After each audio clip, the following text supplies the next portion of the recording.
إن الحمد لله نحمده ونستعينه ونستغفره ونعوذ بالله من شرور أنفسنا وسيئات أعمالنا من يهده الله فلا مضل له ومن يضلل فلا هادي له وأشهد أن لا إله إلا الله وحده لا شريك له وأشهد أن محمدا عبده ورسوله اللهم صل وسلم وبارك وأنعم على سيدنا وإمامنا وقدوتنا محمد وعلى آله وصحبه وسلم تسليما كثيرا أما بعد فالسلام عليكم ورحمة الله وبركاته.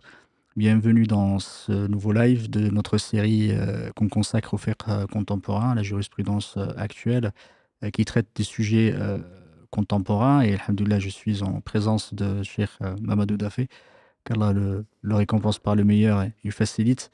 Et je suis en compagnie aussi des frères dans les coulisses, le frère Mohamed et le frère Karim. Qu'Allah subhanahu wa ta'ala bénisse leur temps.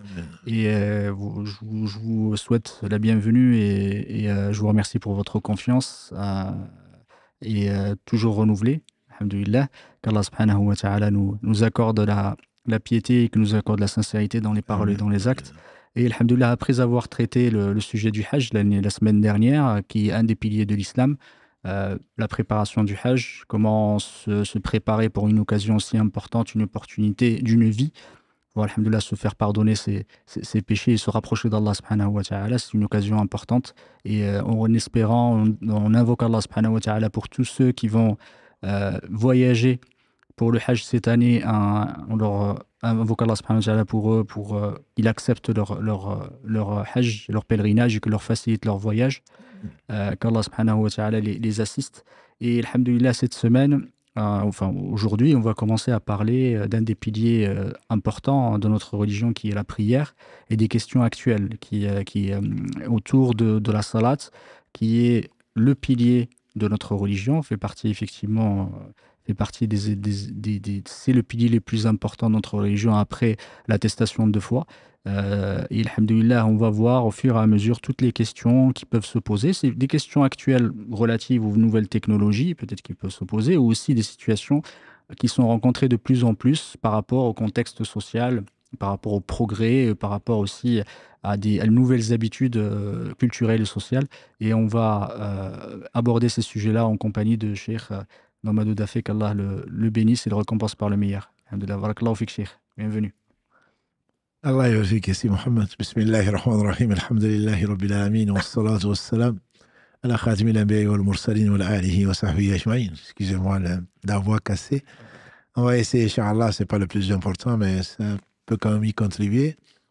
Donc, barakallahu fik pour ce choix.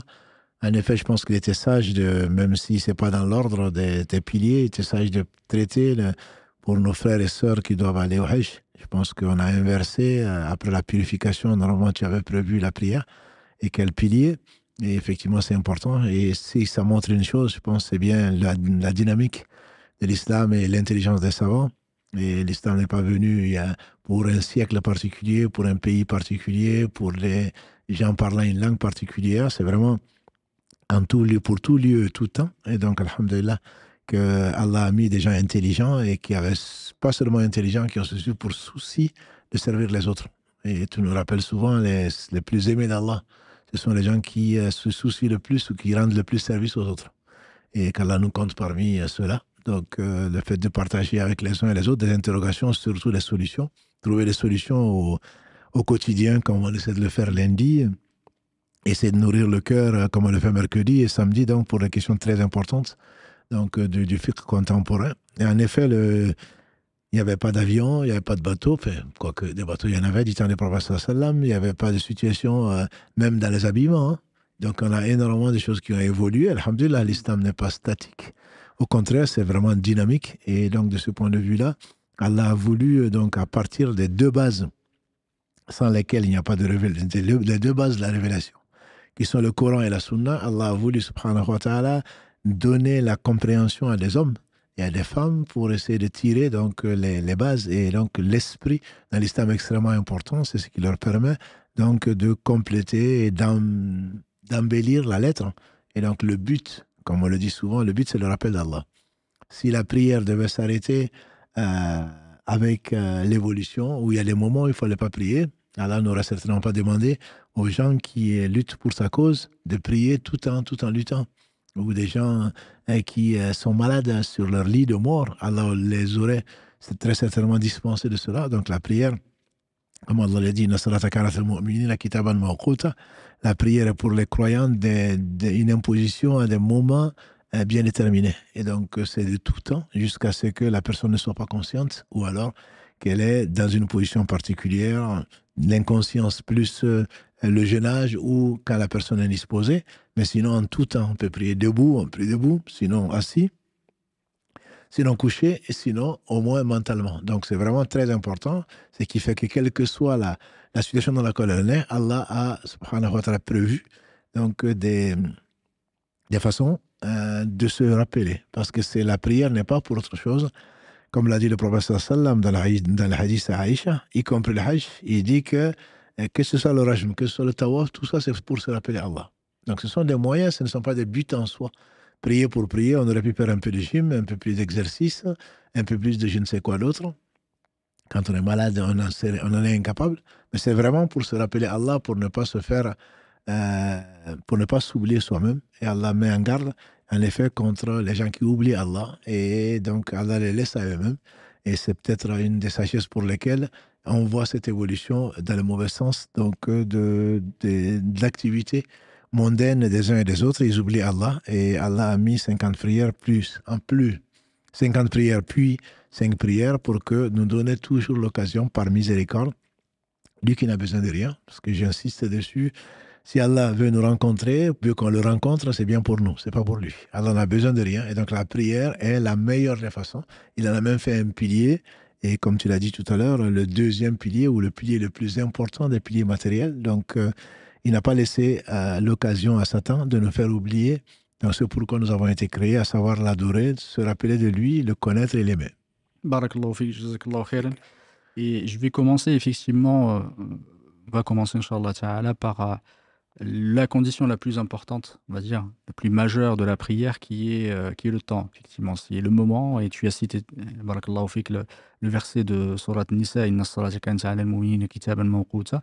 Effectivement, une prescription à des moments bien déterminés, et c'est quelque chose qui est une condition sine qua non à la validité de la prière. Effectivement, on ne peut pas prier avant l'heure et prier après l'heure.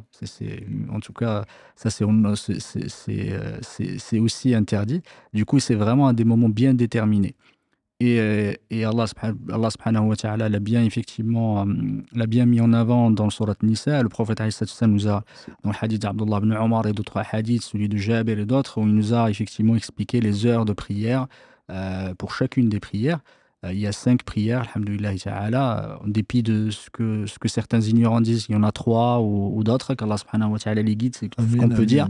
Donc, barakallahu fik, à ce moment-là, c'est pour déterminer ce temps, il y a des signes cosmiques qui existent effectivement, des signes par lesquels le prophète nous a expliqué, nous a montré, pour pouvoir déterminer le temps effectivement, du début de la prière et aussi de sa fin. Et aujourd'hui, on se base de moins en moins sur ces signes cosmiques. À la fois, ça s'est perdu, malheureusement, cette connaissance, parce que c'est une vraie connaissance, ça s'est perdu de plus en plus. Et également, l'environnement aussi a changé, beaucoup de lumière. Effectivement, les immeubles de plus en plus hauts, c'est très très difficile parfois de voir même les étoiles dans le ciel, malheureusement dans les grandes villes aujourd'hui. Du coup, on se base de plus en plus sur des horaires, effectivement, qui sont déterminés par des spécialistes. Du coup, quel est l'avis, effectivement, des ulama qui ont étudié cette question-là sur l'adoption des horaires, ou le hisab, le calcul, pour calculer les heures de prière en lieu et place de se fier à la vue, effectivement, de ces signes naturels. Effectivement, tu as tout à fait raison. Comme l'a dit le prophète sallam, on n'est pas un peuple qui fait le hisab, qui calcule. Donc, c'est que la base, c'est l'observation. C'est que je témoigne que ceci est rentré, tant pour la lune que pour le ramadan, que d'autres mois. Et effectivement, pour les heures de prière, alhamdoulilah, d'un point de vue surface terrestre, je dirais que la plupart des gens regardent ça, puisque la plupart, ce sont des villages, etc., reculés. Eux, ils n'ont pas Google, ils n'ont pas ceci et cela, ils n'ont pas les horaires de prière, sinon qu'ils le déterminent. Et c'est des zones normales, entre guillemets. Là, quand il y a des nuages, bon, il y en a en Afrique, mais il y en a souvent très peu, voilà, sauf quand il pleut, etc. Donc, du coup, l'exception est devenue donc est devenue la généralité. Malheureusement, donc au lieu d'observer aujourd'hui, par paresse ou par facilité ou par impossibilité, comme tu as dit, entre les gratte-ciel et le reste, hein, entre la pollution également. Tout à fait. C'est de la pollution Exactement. même dans les pays à majorité musulmane, je pense à la Mecque. Hein, Mm. parfois, c'est la pollution fait que c'est irrespirable. Mm. Tout ceci donc nous amène à utiliser d'autres moyens. Et donc les savants, effectivement, ont mis sachant que l'objectif, ils ont mis l'objectif au service donc, de la religion. Et même si on ne le voit pas, puisqu'il faut prier. Et Allah dit que c'est le moment bien déterminé, au lieu de regarder à partir du zénith ou quand l'ombre de l'objet est égal à l'objet, à la longueur de l'objet, ou le double pour le asr, etc., etc. Ils ont calculé, et je ne connais pas de divergence entre les savants, pour dire que ceci correspond, puisque en pratique, les calculs ont été vérifiés aussi. Ils ont fait des calculs, ils en sont sûrs, mais ils ont été sur le terrain. C'est ce qui a donné d'ailleurs, entre autres, le grand débat sur le Fajr et le Isha dont on a parlé. Les calculs sur la base des 12 degrés, les 15 degrés, les 18 degrés, c'est pas le lieu pour en discuter, mais c'est juste pour dire que ces calculs-là sont basés, acceptés, et le 15 degrés qu'on avait défendu comme idée à cause de cette thèse-là, ils ont été à Karachi, ils ont été dans différentes villes pour aller vérifier que c'est effectivement ce que l'on pouvait observer. Tout à fait. Donc il y a vraiment une quasi-certitude que l'observation et les calculs coïncident. À partir de ce moment-là, il n'y a pas de divergence, à ma connaissance, pour utiliser les calculs, quel que soit le lieu où on est. Bien entendu, quand on n'a pas de montre, ça n'existait pas. Quand il n'y avait pas d'ordinateur, ça n'existait pas. On ne peut pas, nous, aujourd'hui, imaginer qu'il y a les moments où il n'y avait pas de téléphone. On ne peut pas imaginer aujourd'hui accrocher donc à ces instruments-là, un peu trop. Donc, je ne connais pas de divergence pour ça, pour dire que les calculs sont acceptés et même parfois conseillés pour déterminer les heures de prière. Barakallahu fik. Effectivement, c'est pas qu'une problématique contemporaine, même si maintenant on a des techniques, enfin, les techniques sont beaucoup plus pointues aujourd'hui, ce qui se base sur des vraies théories scientifiques.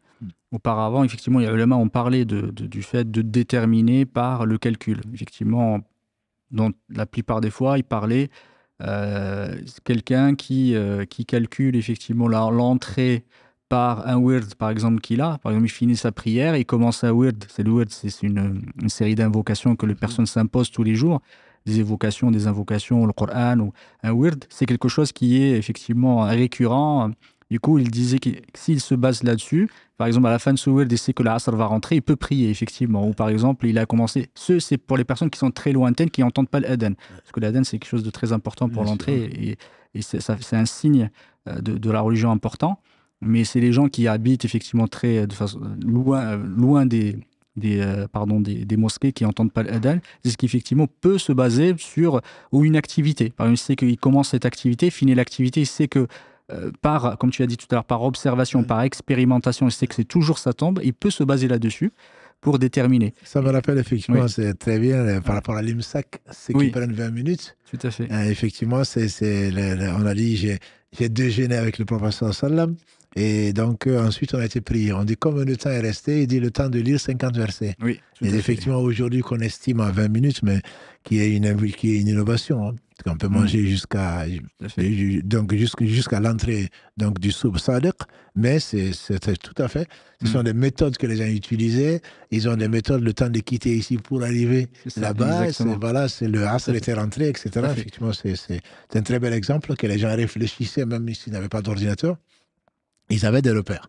Tout à fait. Barakallahu fik. Et le fait de se baser aussi sur le calcul, le prophète alayhi salam d'ailleurs, dans ce hadith que tu connais très bien, où ils sont venus, les sahaba sont venus demander au prophète alayhi salam des informations sur le Dajjal.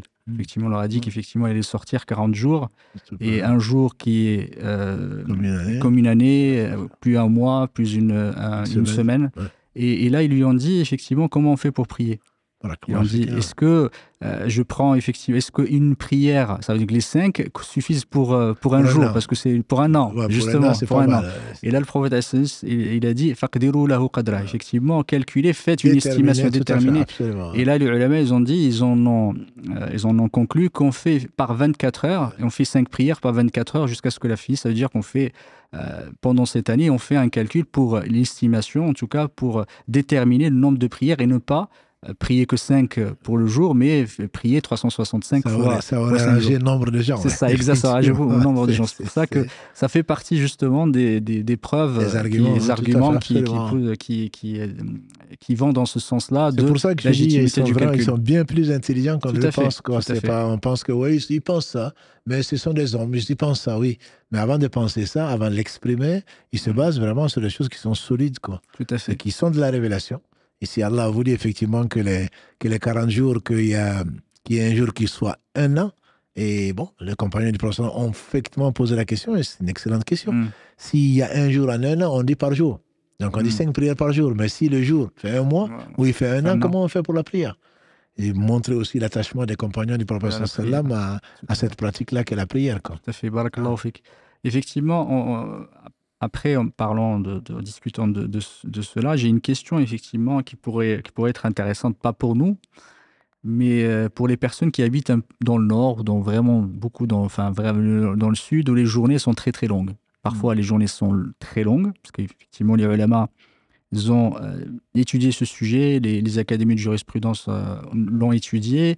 Ils déterminent 3 zones. Il y a une zone où la journée est très longue et la nuit est extrêmement courte. C'est entre, je crois, latitude 45 et entre 45 et 48, si je me trompe plus. Enfin, je me trompe pas. Je ne les connais pas vraiment par cœur. La deuxième zone, c'est une zone où la nuit, effectivement, le jour, on voit la nuit, mais le problème, c'est que le crépuscule, il s'étale, il est fusionné même avec le fajr. Et du coup, on n'arrive pas à déterminer l'heure en fait du Isha. C'est ça qui est compliqué, il se mélange presque avec le fajr. Et la troisième, c'est les endroits où on a pendant 6 mois une journée, des jours, effectivement, les jours pendant 6 mois et la nuit pendant 6 mois. Ou parfois, pendant 3 mois, on a effectivement la nuit le soleil qui ne se couche pas, ou parfois le soleil qui se lève pas. Du coup, les ulama, ils ont discuté de ce sujet-là. Du coup, comment on détermine pour ces jours-là, comment on peut déterminer le jour, la prière, justement, les heures de prière pour ces zones? Tu dis que ça ne concerne pas. Ça ne concerne pas effectivement nous qui sommes en France ou ceux qui sont dans une zone normale. Mais quand on a des frères et des sœurs qui nous écoutent et qui n'ont pas attendu certainement cette émission pour calculer ou pour poser la question plus tôt. Oui. Effectivement, il se base entre autres sur le fait que l'islam c'est la facilité. Voilà. Et donc les adorations sont là pour nous rapprocher d'Allah et comme Allah le dit entre autres dans la sourate Al-Baqarah verset 185 à propos du jeûne, Allah veut la facilité pour vous et pas la difficulté. Donc il y a des zones normales entre guillemets où il est raisonnable, même si aujourd'hui en Europe en particulier beaucoup de gens se plaignent que le Isha et le Fajr sont trop proches. Il y a effectivement, il faut voir, il y a des gens qui ne voient pas de nuit, il y en a qui ne voient pas de jour, donc effectivement, il y a pire. Et tant que l'organisme peut le supporter, donc il y a des zones qu'on a définies qui sont des zones, la limite des zones normales. Donc au-dessus de ces zones ou en dessous de ces zones, on s'aligne sur ces horaires-là, même si on voit encore le soleil ou même si on ne le voit pas, et que c'est encore la nuit pour pouvoir, ou comme tu dis, quand le Maghreb, le crépuscule, est trop étalé au point qu'on arrive au Fajr. Je pense au mois de juin en Suède, que j'ai déjà visité plusieurs fois, et effectivement, on n'a presque pas de coucher de soleil. C'est le crépuscule. Et juste après, on a le Fajr à 2h du matin. Donc, effectivement, ce sont des zones qu'on appelle anormales, pas parce qu'Allah ne fait que le meilleur. On appelle anormales par rapport aux habitudes des gens et par rapport aux habitudes des autres. Et donc là, on prend des zones donc, qui sont limites. Bon, tout ça, c'est calculé. Et comme tu dis, il ne s'agit pas ici de donner à partir de telle ville, à partir de, etc. Les gens savent comment faire et ils s'alignent donc, ceux qui sont au-delà de ces zones-là, s'alignent donc sur les zones normales, dites normales, et fixent et font leur prière Donc, en fonction des horaires de ces zones-là, plutôt que de faire les 3 prières en 1 heure ou en 2 heures. Tout à fait. Donc, Ouais. barakallahu fik. Donc, effectivement, la première zone qu'on a parlé à partir il me semble de 45 degrés, on distingue encore, il y a un jour et une nuit, effectivement. Même si la nuit est très courte, il y a une divergence entre les ulama là-dessus. Il y a un avis juste pour le citer, il y a un avis de la Commission européenne, enfin Commission de la Fatwa européenne, qui a autorisé de faire de jama' entre le Maghreb et l'Isha, mais la plupart des organisations de fatwa, que ce soit le comité permanent, que ce soit l'Académie de jurisprudence mondiale, on dit qu'effectivement, dès le moment où on détermine, on distingue les signes cosmiques qui déterminent les heures de prière, on ne peut que prier à l'heure, effectivement. Ça, c'est effectivement, c'est la tendance générale. Hein. Il y en a qui ont été jusqu'à dire que puisque si le ramadan arrive en été, eh bien, qu'on peut même faire le tarawih entre le Maghreb et l'Isha. Bon, c'est contre l'esprit. Effectivement, comme tu dis, la majorité des savants considèrent que ces signes sont des signes d'Allah, comme tout est signe d'Allah, et que tant qu'on peut distinguer la nuit du jour, on ne peut pas se permettre d'abuser, entre guillemets, donc de certaines facilités. Là. Et quand tu parlais des zones où la deuxième zone où là, on a le jour, mais là, on a cette phase un peu anormale entre le Maghreb et l'Isha, effectivement, le Maghreb et le Fajr, on a des soucis. Les ulama disent que pendant le jour, tant qu'ils voient les signes, eh ben, ils prient, effectivement. Par contre, pour la nuit, comme tu l'as dit, ils suivent pour la nuit, pour détermner l'heure. Ils suivent la zone la plus proche qui est à 45 degrés, effectivement. Et également la même chose pour les endroits où le jour où ils ont le soleil présent pendant 6 mois, la nuit pendant 6 mois, effectivement, et ils voient le soleil ne se couche pas. Absolument. Ça, à ce moment-là, ils prennent en considération l'horaire pour calculer l'horaire de la zone la plus proche où c'est comme si, alhamdulillah, Allah, c'est tout. Donc, c'est comme si le prophète sallallahu nous parlait dans ce hadith d'Ajal que tu as rappelé, c'est comme s'il nous disait il va y avoir des zones anormales ou il va y avoir des choses anormales. Voilà quel est le principe. Donc, alhamdulillah, on ne va pas laisser pendant 6 mois, on ne va pas prier 5 prières. Voilà, on va en prier 6 mois multipliés par autant de fois qu'il le faut. Et alhamdulillah, c'est dans ce qu'il faut se rappeler, c'est on prie pour Allah, on prie pour une récompense d'Allah, mais c'est pour nous-mêmes qu'on prie. Tout à fait. Ne pas prier, nos sœurs le savent quand elles sont indisposées, c'est quelque chose, c'est une diminution, tant d'un point de vue moral que d'un point de vue cœur, que d'un point de vue attention, que elles savent que la prière manque, même en été, pour ceux d'entre nous qui vivent dans des zones encore normales. Quand on fait le dohr à 14 heures et que quand on est en voyage ou ailleurs et qu'on a le Maghreb jusqu'à 21h, 22h parfois, on s'ennuie presque.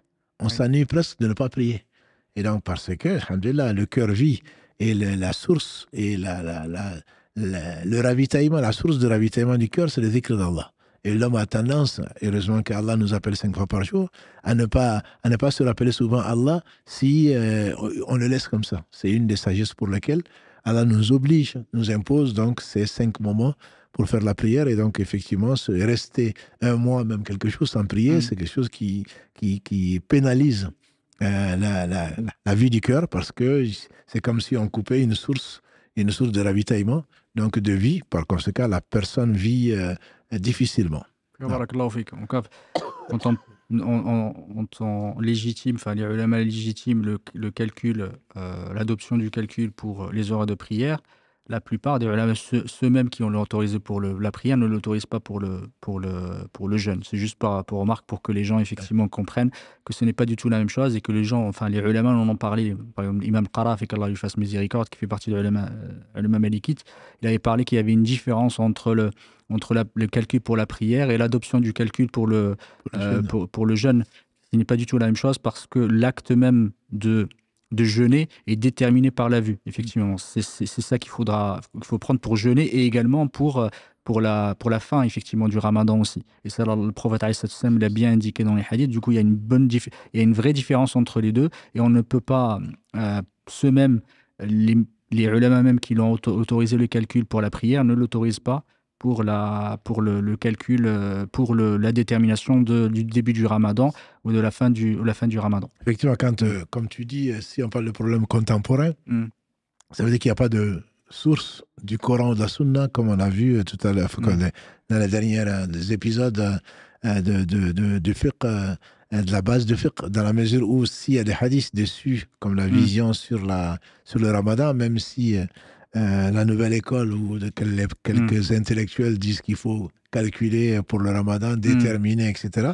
Mais l'écrasante majorité des savants disent que c'est vraiment à l'observation, puisque les hadiths sont très clairs et sans ambiguïté. Donc, ce qui est défini par le hadith restera par le hadith. Et là où il n'y a pas de définition, je veux dire, il y a un besoin sans base réelle de révélation à ce moment-là. Effectivement, ils font des efforts d'interprétation pour amener à ça. Ça ne veut pas dire que, ils ont dit que le calcul est faisable, donc on le fait le calcul partout.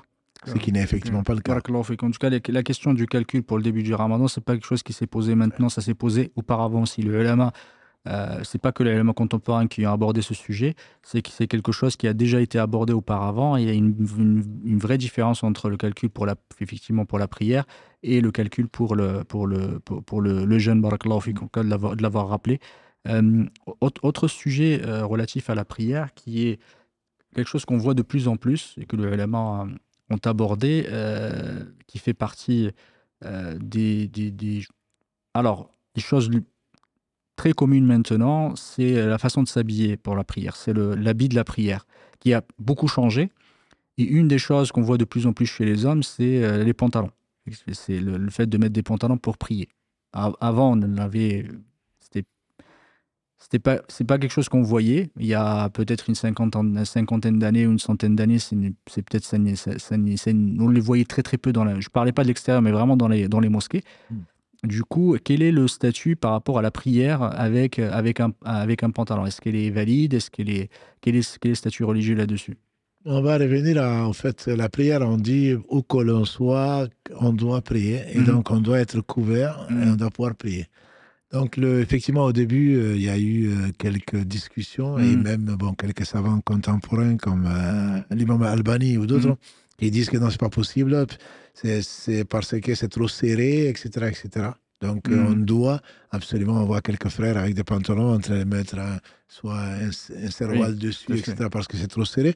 Il est clair que dans l'islam, tout ce qui montre les formes, c'est soit déconseillé, soit carrément interdit. Donc, autant c'était une particularité des gens qui ne faisaient pas la prière, qui n'étaient pas musulmans, autant aujourd'hui, les savants contemporains considèrent que ce n'est pas quelque chose de spécifique à des non-musulmans et qu'aujourd'hui on peut prier avec la prière, on peut prier plutôt avec les pantalons.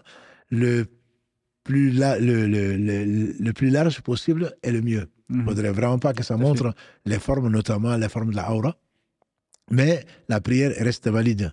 Si on l'a fait dans des tenues assez serrées, ça devient déconseillé. Mais c'est l'avis majoritaire. Il y en a certainement qui interdisent. Mais l'avis majoritaire, c'est qu'on peut prier. Mais le mieux, c'est vraiment de prier dans des conditions, entre guillemets, où on respecte le plus possible la liberté du corps et que les habits n'embrassent pas la forme ou les formes plutôt du corps. Cette question, jazakallah khair, parce qu'il y a une vraie différence entre l'habit qui est transparent et l'habit qui épouse un peu les formes et qui est serré. Que sur le transparent, ils sont bien clairs parce que le prophète on l'a spécifié effectivement. La prière dans un habit transparent, la prière n'est pas valide. En revanche, les ulama, ils ont divergé là-dessus sur l'habit qui est serré. Comme tu as dit, la majorité des ulama, même si certains disent qu'il est détestable, la prière reste valide. C'est-à-dire que même si tu pries avec le pantalon, la plupart, je pense que la très grande majorité des ulama reste sur le fait, là je ne parle pas du pantalon, parce que le pantalon, comme tu as dit, il suscite quelques discussions qui sont extérieures à la prière elle-même, sur la légitimité même de mettre le pantalon. Mais alhamdoulilah, comme tu as dit maintenant, c'est très très courant, il y a plus, tout le monde le met. Mais surtout que c'est devenu une tenue entre guillemets pour où les gens vont travailler avec. Parfois, c'est même, il y a des tenues qui sont obligatoires, etc. Donc, musulmans comme non-musulmans. Donc, ils ne peuvent plus travailler avec des pagnes ou avec des serwals, etc. Donc, de ce point de vue-là, comme tu parles de... On ne peut pas parler d'interdiction, on peut parler effectivement c'est détestable ou c'est préférable de ne pas. Mais effectivement, un habit transparent n'est pas un habit. Tout à fait. C'est pas un habit. Si ça montre la peau, si ça montre la aura, même si ça prend la forme en théorie de recouvrir la aura, mais quand c'est transparent, c'est sûr que ce n'est pas un habit qui est légiféré dans lequel on peut faire la prière. Barakallahu fik. Par rapport à ça, Jazakallah khairan de l'avoir dit, le mieux, c'est que ça soit de plus en plus large. Alhamdoulilah, maintenant, il y a des abaya, il y a des... Voilà, c'est vraiment quand tu te retrouves, tu ne l'as pas avec toi, tu arrives, ça ne doit pas t'empêcher de prier, en tout cas. Justement, parce que dans les mosquées, maintenant, il y a des porte-manteaux avec des abayas et tout ça. Parce que les gens pensent que, bon, à l'extérieur, non, mais il me faut une abaya, je ne peux pas prier. Donc, ils risquent même de rater la prière à cause de cela. Tout à fait. Donc, si tu peux sortir avec, moi, je dis, tu dois pouvoir prier avec. Oui, si tu ne peux pas sortir avec, à ce moment, tu peux pas prier avec. Bon, c'est la logique semble claire, mais bon, on peut se dire non, mais devant mon Seigneur, mais tu es devant ton Seigneur tout le temps. Voilà, pour la prière, je préfère, tant mieux. Tant mieux pour toi, mais en même temps, il n'y a pas un islam dans la mosquée et un non-islam à l'extérieur. Voilà, il faudrait garder au moins une logique et un respect du Seigneur où que tu sois. Le prophète, alayhi salatu wassalam, rappelle-le, le plus pudique certainement des hommes, mais le meilleur d'entre nous, quand Othman est rentré, donc il a fait descendre un peu plus ce qu'il portait. Il dit, est-ce que je n'aurais pas de la pudeur vis-à-vis de celui pour qui les anges ont de la pudeur? Et même quand il faisait le rousse, donc quand il se lavait parfois, pour ne pas dire souvent, donc déjà habillé. Tout ceci, pas dans le sens de que c'est une sunna de le faire. Ça veut dire qu'on doit avoir conscience qu'on a les anges avec nous, on doit avoir conscience qu'Allah nous voit, subhanahu wa ta'ala, et quand Waraka bin Nawfal, quand il a demandé à notre mère Khadija de se rapprocher de son mari, le prophète sallam, de voir est-ce que il voit toujours, et de lui demander s'il voit toujours ce qu'il voyait, et on dit que quand il s'est rapproché, que l'ange a disparu. Il a dit, donc ça c'est pas Shaitan ne nous quitte pas, quelle que soit la situation, il ne quitte pas. Alors qu'un ange, par pudeur, donc ils sont avec nous, et il y a certaines situations à laquelle ils n'assistent pas. Qu'Allah te récompense par le meilleur. Ça m'amène à une autre peut-être question par rapport aux vêtements. C'est on sait que la aura, c'est entre le nombril de l'homme. De l'homme, pardon, la aura de l'homme, vous vient bien préciser, entre le nombril et le genou. Et en divergence, est-ce que le genou est compris, pas compris? Est-ce que c'est jusqu'à la limite du genou? Et voilà, une divergence là-dessus. Et on voit de plus en plus, il y a un habit, par exemple, ce qu'on appelle les débardeurs, voilà, ou les marcelles. Est-ce qu'on a la possibilité de prier déjà torse nu? Voilà. Et si on a quelque chose qui ne couvre pas, voilà, qui couvre pas les épaules, est-ce qu'on a la possibilité de prier avec ou pas? Alhamdulillah, dans le Hajj, on n'a pas montré, il est sunnah, en arrivant pour le tawaf al-Qudum, de montrer l'épaule droite. Voilà, certains utilisent ça pour dire que donc on peut prier torse nu. Là, le prophète sallam a interdit, on va dire au moins détesté le fait donc de prier avec, pour les hommes bien sûr, de prier les épaules découvertes. Tout à fait. Par conséquent, prier torse nu, on dirait que la prière est valide, et on n'a pas à la refaire, mais c'est détestable. C'est détestable. Il faudrait couvrir au moins donc les épaules pour un homme, et pour une femme, c'est connu. Autre question qui va me ramener, ça va être une deuxième, c'est vraiment sur les habits. Si on a un habit qui est sur lequel il y a une image, une image d'un être vivant, que ce soit un homme, un animal, est-ce que j'ai la possibilité de prier avec? Est-ce que ma prière est valide ou pas? Est-ce que déjà, la première question, est-ce que c'est permis? Est-ce que c'est autorisé? Et ensuite, est-ce que si je prie avec, par exemple, par ignorance, ou je ne le savais pas, ou je voulais pas, je me dis, tiens, je vais le garder. J'avais pas le temps, j'ai pas le temps de me changer. Est-ce que ma prière que j'ai priée, malgré peut-être l'interdiction, je ne sais pas, est-ce qu'elle est valide, est-ce qu'elle est acceptée, valide ou pas? On sait que dans l'islam, la représentation des êtres, il faut se le rappeler, les êtres animés est interdite. Elle est interdite. Et le prophète sallam a dit, ceux qui seront les plus châtiés au jour du jugement dernier, c'est ceux qui ont essayé d'imiter la création d'Allah. Bien sûr, c'est Allah qui a tout créé. Mais les êtres vivants, Allah va leur imposer de donner la vie à ce qu'ils ont fait. donc notamment la sculpture, les dessins de personnes, de personnages animés. Après, ce que tu dis, c'est il y a une divergence entre les savants. Est-ce que ma prière est valide ou pas? Elle est certainement valide. Est-ce qu'elle est détestable ou pas, selon les écoles, les Hanbali et en particulier? Ils n'interdisent pas, ils disent que c'est détestable, mais le hadith du prophète sallam, quand il est arrivé devant la maison d'Aïcha, notre mère, et qu'il a vu un rideau qui portait donc des dessins, qu'il a dit enlève-moi ça enlève ça de mon champ visuel, parce que ça m'a perturbé dans la prière, et qu'il n'a pas refait la prière, il n'a pas ordonné non plus autre chose. Et donc notre mère Aïcha, étonnée, parce qu'elle ne savait pas, elle a pris donc ce rideau-là, elle a découpé, elle en a fait des coussins. Donc ceci amène nombre de savants à dire que quand c'est petit, Quand c'est petit, quand c'est petit, ça se voit pas. Ça se voit pas. Je veux dire, à moins de voir ton voisin, au lieu de regarder la qibla, de regarder son maillot. Voilà, quand c'est petit, c'est toléré. C'est toléré. Et maintenant, quand c'est grand et que ça représente quelque chose qui... Ça pose la question, les gars, est-ce que quand on prie, quelque part, s'il y a des statues, etc., est-ce que la prière est valide ou pas? Bon, ça, c'est une autre question. On va y arriver à cette une autre question. Mais quand c'est petit, c'est quelque chose de toléré. Pour au moins 2 écoles sur 4, c'est quelque chose qui n'est même pas détestable. Et pour d'autres, c'est détestable.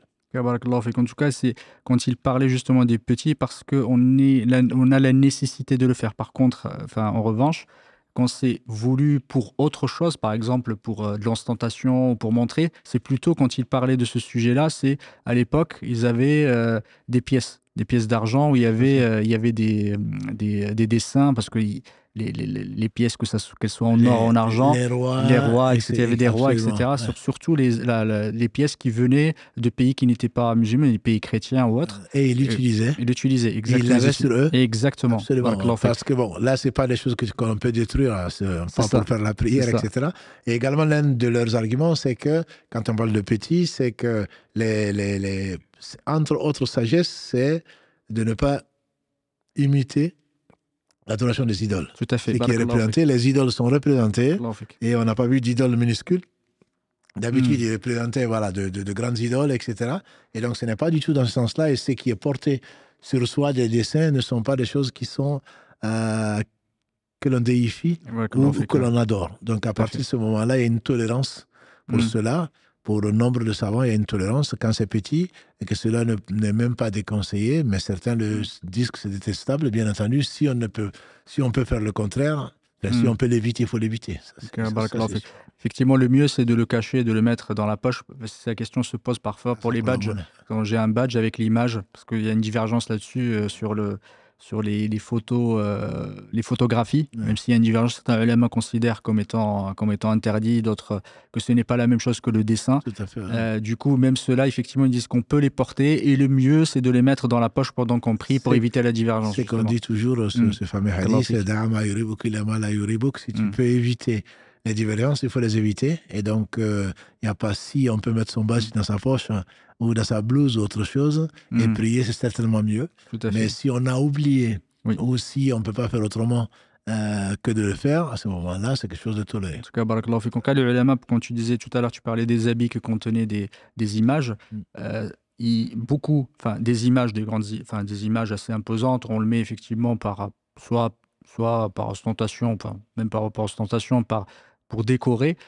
Ils l'ont interdit, justement, quand ça représente des êtres vivants animés. Et ils ont dit que la prière, malgré ce caractère soit détestable, soit interdit de les porter, la prière reste valide pour une grande partie de ulama. Même si quelqu'un prie avec son t-shirt, avec une grande image dessinée, sa prière reste valide, même s'il a fait un acte qui est réprouvé, voire détestable, ou voire interdit. Barakallahu fik de l'avoir cité. Et ça amène justement à la question dont tu parlais tout à l'heure, de prier dans un endroit où il y a des images, où il y a des statues.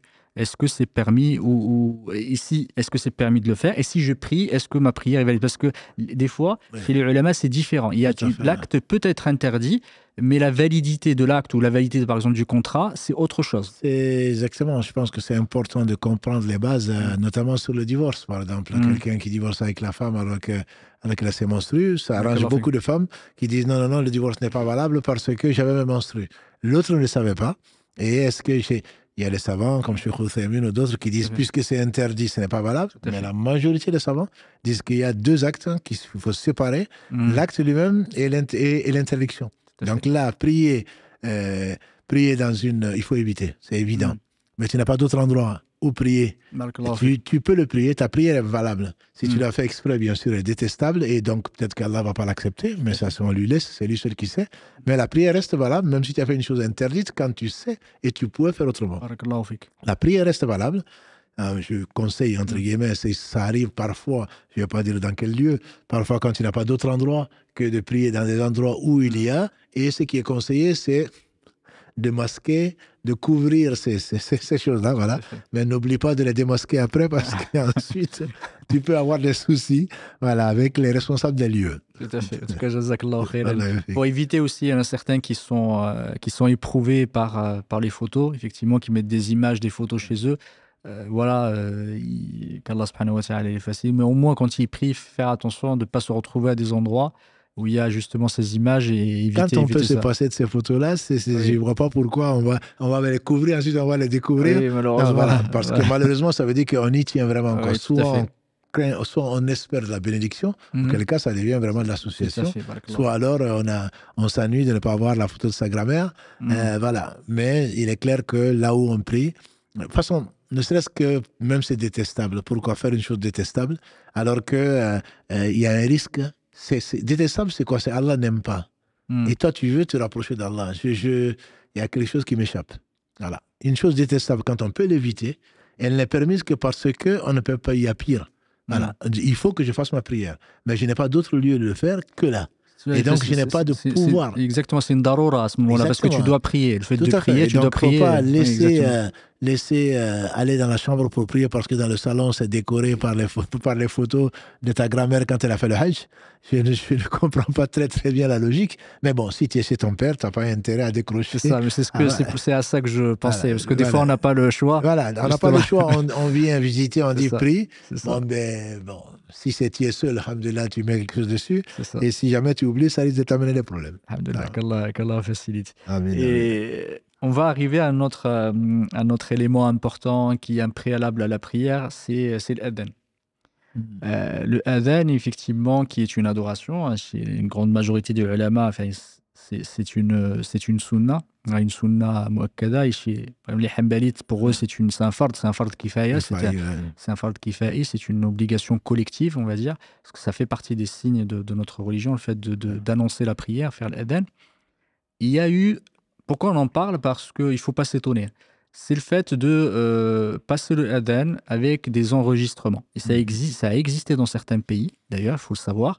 Effectivement, ils utilisaient des enregistrements pour diffuser l'adhan au lieu qu'il y ait un mu'adhin. Du coup, quel est l'avis là-dessus sur, par exemple, quelqu'un qui a ils ont une petite mosquée, ils se disent pourquoi je vais m'embêter? Peut-être que le mu'adhin il arrive pas, les gens ils savent pas faire l'adhan. Tiens, on va mettre le adhan de la Mecque. On n'est pas d'accord. C'est ça. Il n'a pas une belle voix. On va pas tirer au sort. Exactement. C'est des problèmes existentiels. Pourquoi s'embêter? Je mets l'adhan de la Mecque ou celui de Médine, il est beaucoup plus beau et je fais l'adhan. Du coup, quel est le statut là-dessus par rapport à l'adhan? Là, je parle vraiment du adhan avec un enregistrement. Avec un enregistrement. Oui. Donc, on aime bien les belles voix, ceux des mu'adhin de la Mecque, et même si je doute de la légitimité, en tout cas, c'est le chant qui l'accompagne. Bref, donc l'enregistrement, ce n'est pas un adhan, ce n'est pas considéré par beaucoup de savants, pour ne pas dire par tous, comme pouvant remplacer l'adhan. Après, on est dans les téléphones, y compris dans les mosquées, etc. Ça, c'est pas des choses, on ne s'amuse pas avec ça. L'adhan, avant toute chose, c'est une sunna du prophète sallam, le minimum. Allah a révélé, comme on le sait, dans un rêve, à un compagnon du prophète sallam, qui a été confirmé par Omar, comment il faut faire l'adhan. Donc l'adhan, c'est une adoration. Alors le mettre, quand on veut, en appuyant sur un bouton, il n'y a pas l'intention de l'adhan, et ce n'est pas non plus pour appeler les gens à la prière. Donc le mettre, c'est comme une chanson ou comme autre chose. Ça peut avoir cette fonction-là si tu veux apprendre à faire l'adhan, etc. Voilà. Donc ça peut avoir cette fonction, mais ça ne prend pas la place de l'adhan. qui, par contre, est permise quand c'est un mu'adhin qui le fait, avec cette intention-là, en appelant les gens à la prière et que c'est diffusé en direct. Oui, ça c'est la deuxième question Voilà, justement donc, sur donc, sur le direct. Ouais. voilà, donc le direct, c'est autre chose parce qu'il y a une adoration derrière et il y a une volonté d'appeler les gens à ce à quoi Allah les a appelés pour faire la prière. Et il a la récompense des gens également qui l'écoutent.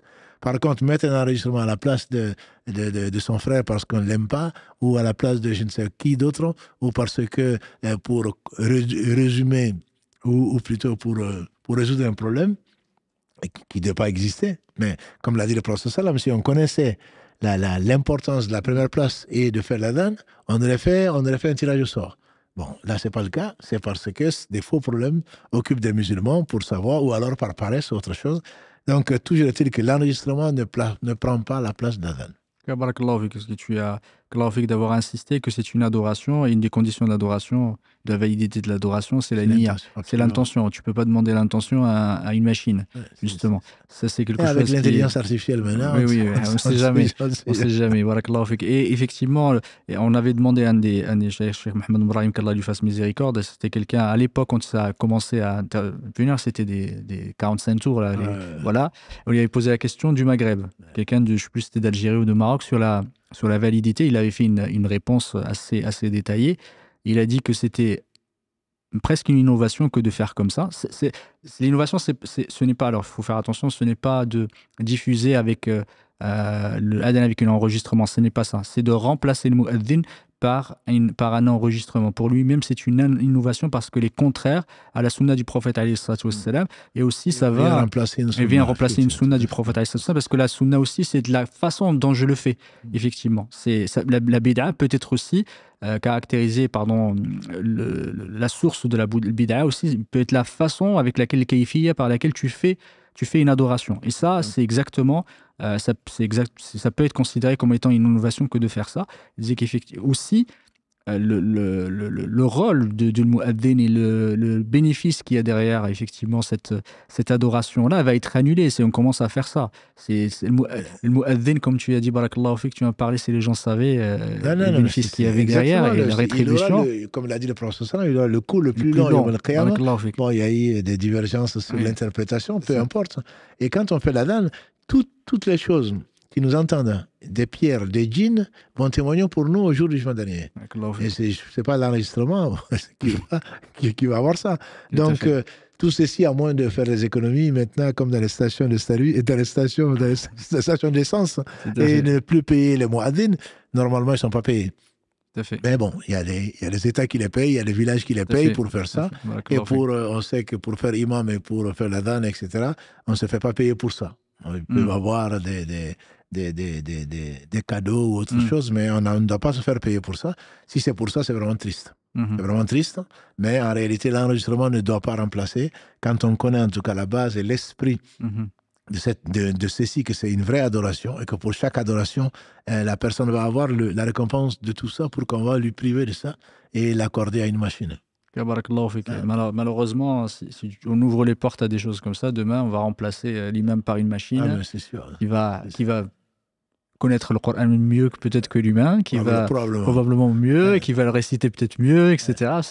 Voilà, qu'Allah subhanahu wa ta'ala nous préserve, mais il faut faire très très attention parce que c'est des portes vers des choses beaucoup plus graves dès le moment où on commence à autoriser.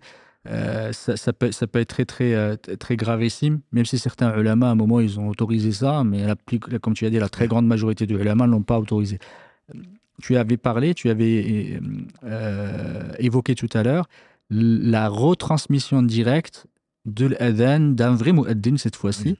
Ça arrive que dans certains pays, par unité, justement, pour unir et avoir le même adhan dans une ville, ce qu'ils font, c'est il y a un seul mu'addin qui fait l'adhan pour tout le monde et qui est retransmis directement dans les autres mosquées au lieu qu'il y ait un mu'addin. Ça, si tu me trouves ça, moi je serais partant parce que dans certains pays que je ne vais pas nommer, il y a 10, 20, 30, chaque mosquée a son mu'addin et ils n'attendent même pas que l'autre termine. Ça devient une concurrence. Et ça n'a pas de sens, surtout avec le micro, surtout avec les haut-parleurs. Et finalement, le haut-parleur, il est fait pour que les gens entendent. Et finalement, ça réveille les gens à 2h, 3h, 4h, 5h du matin. Et tous tous se font concurrence pour cela. Mais bon, c'est une technique parenthèse. Jazakallah khairan. Du coup, quel est le statut par rapport à la retransmission en direct du son du mu'adhin et qui est retransmis dans d'autres mosquées pour... De ce que j'en sais, c'est quelque chose de non seulement permis, mais c'est quelque chose même de recommandé. De recommander, entre autres, pour unifier. On le voit souvent par rapport à la radio, en espérant que c'est des directs. Souvent, c'est pas direct, c'est un enregistrement pour le ramadan ou autre chose.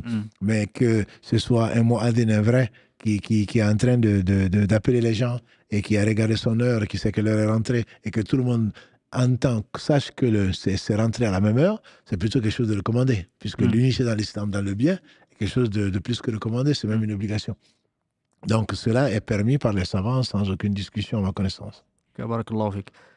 Il y a une divergence là-dessus sur ce sujet-là, mais on va dire, alhamdoulilah, comme c'est une retransmission directe, c'est un vrai mu'addin qui a fait la niya. Effectivement, le fait de la retransmettre en direct, c'est... Encore une fois, si tu trouves un seul village, j'aimerais bien y vivre. J'aimerais bien y vivre. Alhamdoulilah. La question se pose sur celui qui entend, qui est devant son téléviseur, et qui entend la retransmission de l'adhan de la Mecque ou de Médine en direct. Ouais.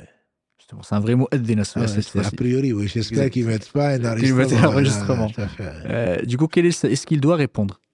Est-ce qu'il doit, comme le prophète a dit, effectivement, comme on entendait l'adhan, dites la même chose que ce qu'il dit, est-ce que je fais ça pour avoir la même récompense? C'est surtout ça. C'est que il te dit Allahu Akbar, qu'est-ce que tu as d'autre à faire que de répéter Allahu Akbar? Ça, c'est le vrai mot adhan que tu as en face de toi, dans une mosquée ou ailleurs.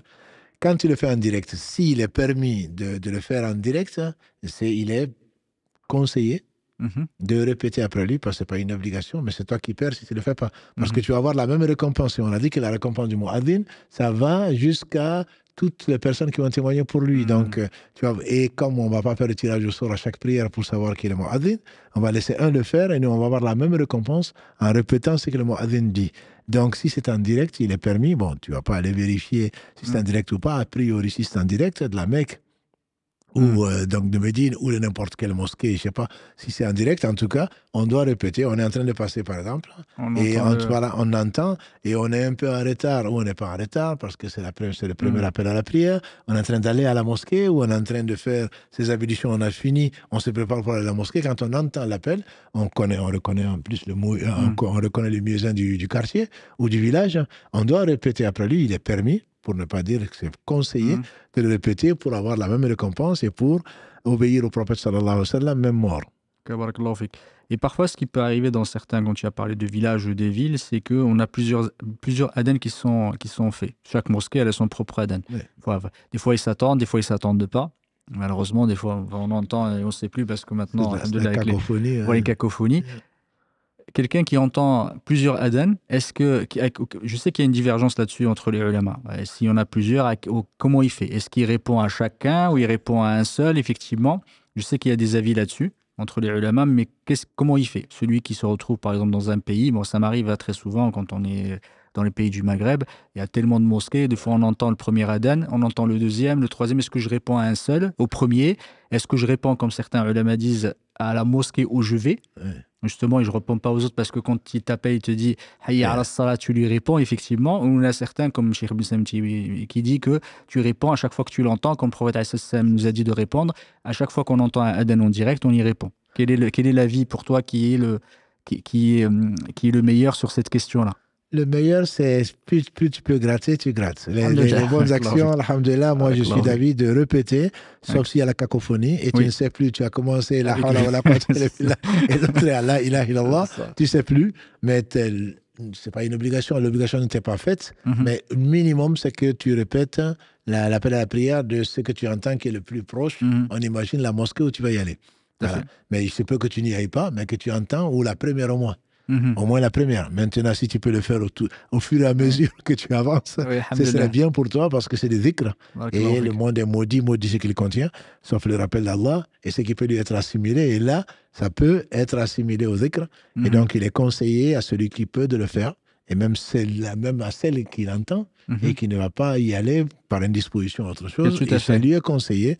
Je dis ça à nos sœurs parce que parfois, on continue à parler. Malheureusement, même dans les mosquées. Quand le muaddin est là, soit on est sur son téléphone, soit on continue la causerie, soit autre chose. Ibn Qayyim, quand il fasse miséricorde, il dit que le meilleur dhikr au moment où il y a l'appel à la prière, c'est pas le Coran. Et ça, il faut être intelligent pour le comprendre. Moi, quand j'ai lu ça, je me suis dit, mais qu'Allah le bénisse. Qu'Allah bénisse nos savants. Il dit le meilleur dhikr, quand on est à la mosquée, qu'on appelle l'appel à la prière, le meilleur dhikr, c'est de répéter après le muaddin.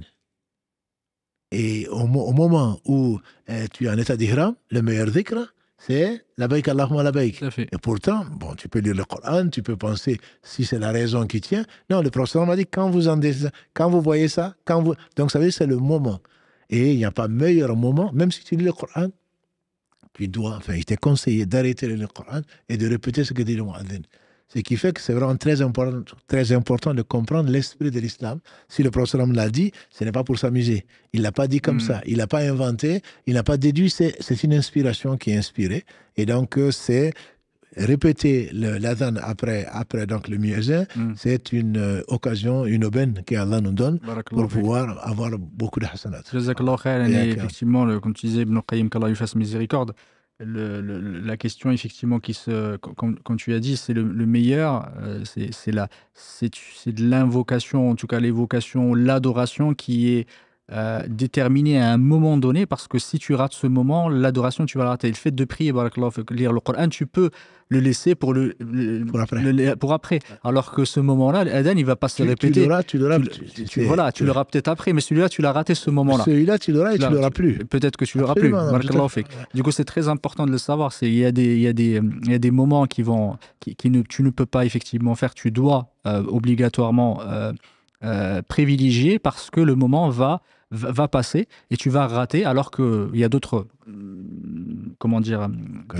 occasions, des adorations surrogatoires que tu peux faire, même si elles ne sont pas obligatoires, sachant que l'obligatoire est toujours avant le surrogatoire. Quelqu'un ne va pas te dire je rate ma prière pour que je fasse tahiyat al-masjid. Ce n'est pas ça la question. C'est qu'effectivement, quand tu as deux adorations surrogatoires, une qui est plutôt dans un temps qui n'est pas défini, qui est limité, qui n'est pas défini, versus une qui a un temps bien déterminé que tu vas rater, il faut privilégier celle où tu as le temps déterminé et qui à un moment donné, plutôt que celle où tu as un temps qui est indéfini, que tu peux faire à n'importe quel moment. Absolument. Non, mais je trouve ça très intelligent. Très intelligent. Il disait également que quand tu es dans le roko, dans le sujoud, pourtant le meilleur dhikr pour tous les savants, c'est le Coran. Et le prophète te dit de ne pas faire lire le Coran dans le sujoud ni dans le roko. Et donc, la meilleure invocation, c'est celle qui va ressembler au tasbih, Subhan Rabbi al-Ala, Subhan Rabbi al-Azim. Et pourtant, le Coran est, entre guillemets, eh bien, on imagine le Coran bien plus important. Pour chaque lettre, tu as dit hasanat. Ça, c'est ta tête qui amène ça. C'est pour ça que, alhamdulillah, il n'y a pas d'ijtihad avec ce qui a été déterminé. Barakallahu fik, Allah te récompense par le meilleur. Je pense que là, on est arrivé. Il reste 1 minute et Inch'Allah, on continuera la semaine prochaine à aborder les sujets relatifs à la prière. Jazakallah khairan, qu'Allah te récompense par le meilleur pour ces explications très claires. Et on va commencer, Inch'Allah, les questions à Mohamed.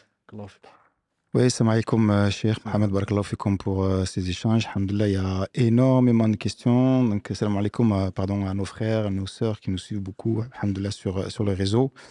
Effectivement, il y a beaucoup de questions sur la prière. Donc, juste pour rappel, il y a j'ai essayé de faire le tri. Il y a sur les questions sur la prière, il y en a énormément. Donc, sachez qu'on a déjà fait plusieurs séries sur la prière, sur les ablutions, que vous pouvez retrouver sur notre chaîne YouTube. Et Karim, pendant le Ramadan, a fait aussi pas mal de réels là-dessus.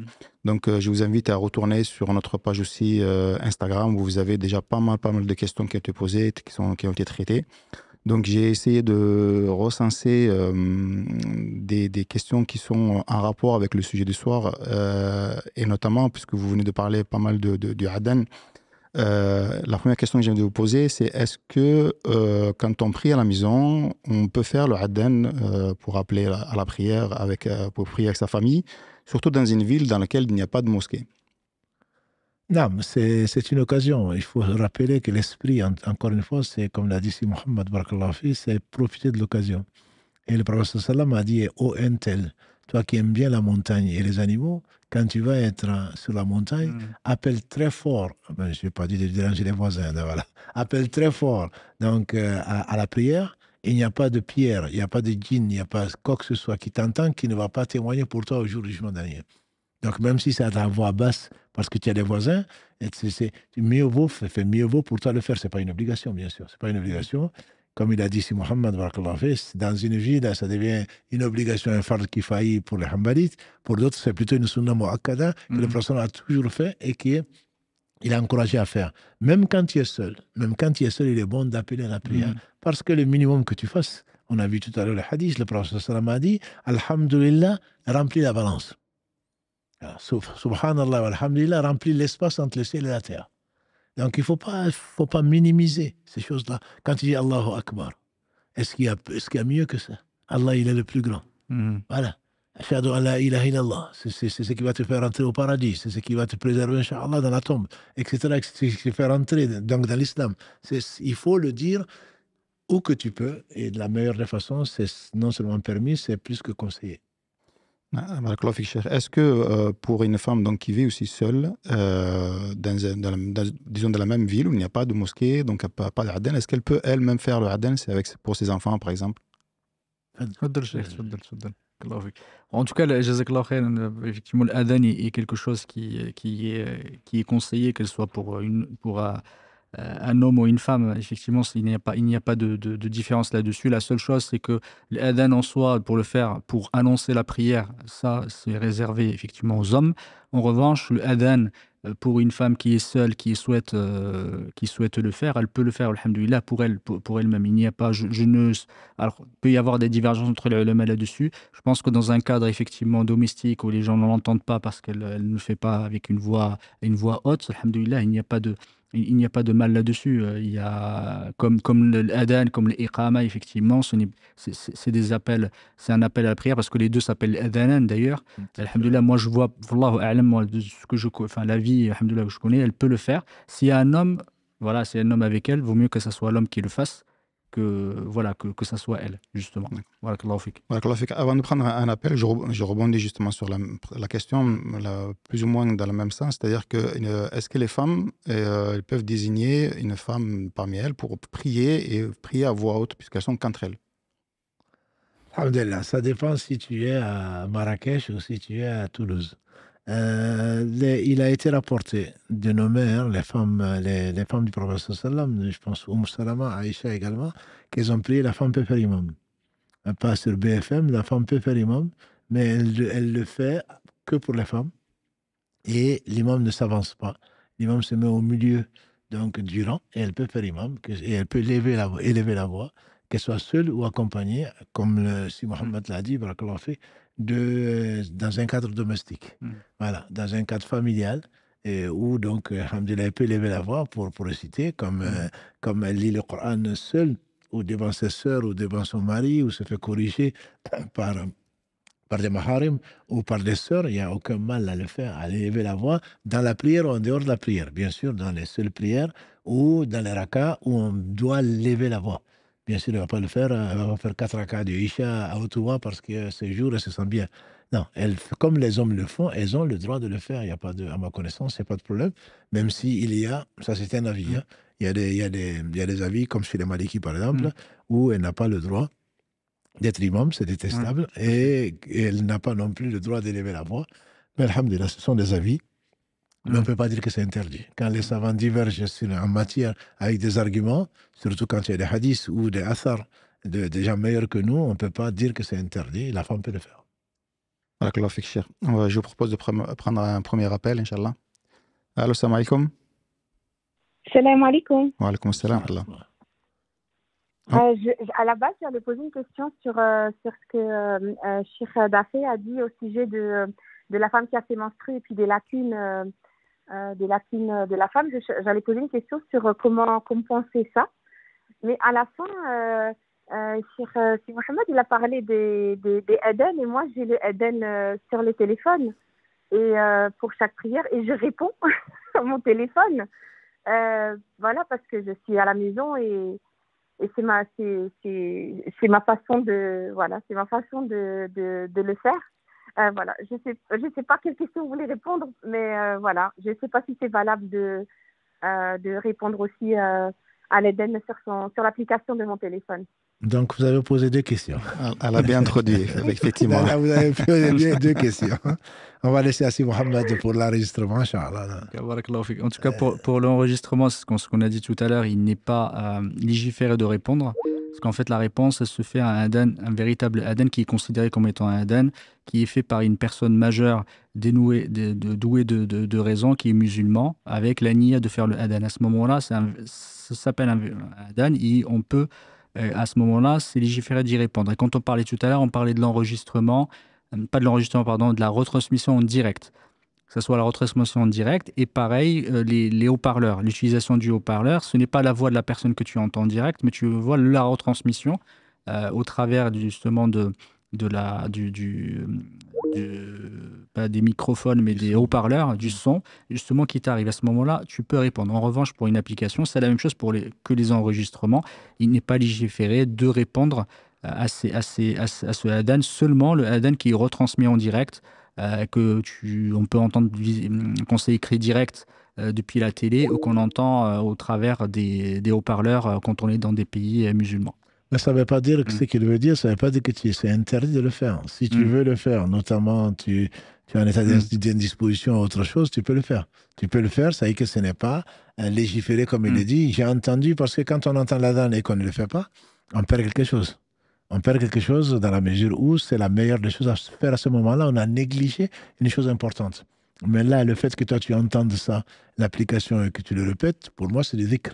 Mais il ne s'agit pas de le considérer. Il faut faire attention à ne pas le considérer comme étant la sunna de répondre au adhan. Exactement. C'est ça qui effectivement, parce que certains, quand ils entendent le adhan, ils se sentent dans l'obligation de le faire et de répondre directement, alors que normalement, c'est juste une retransmission, enfin un enregistrement.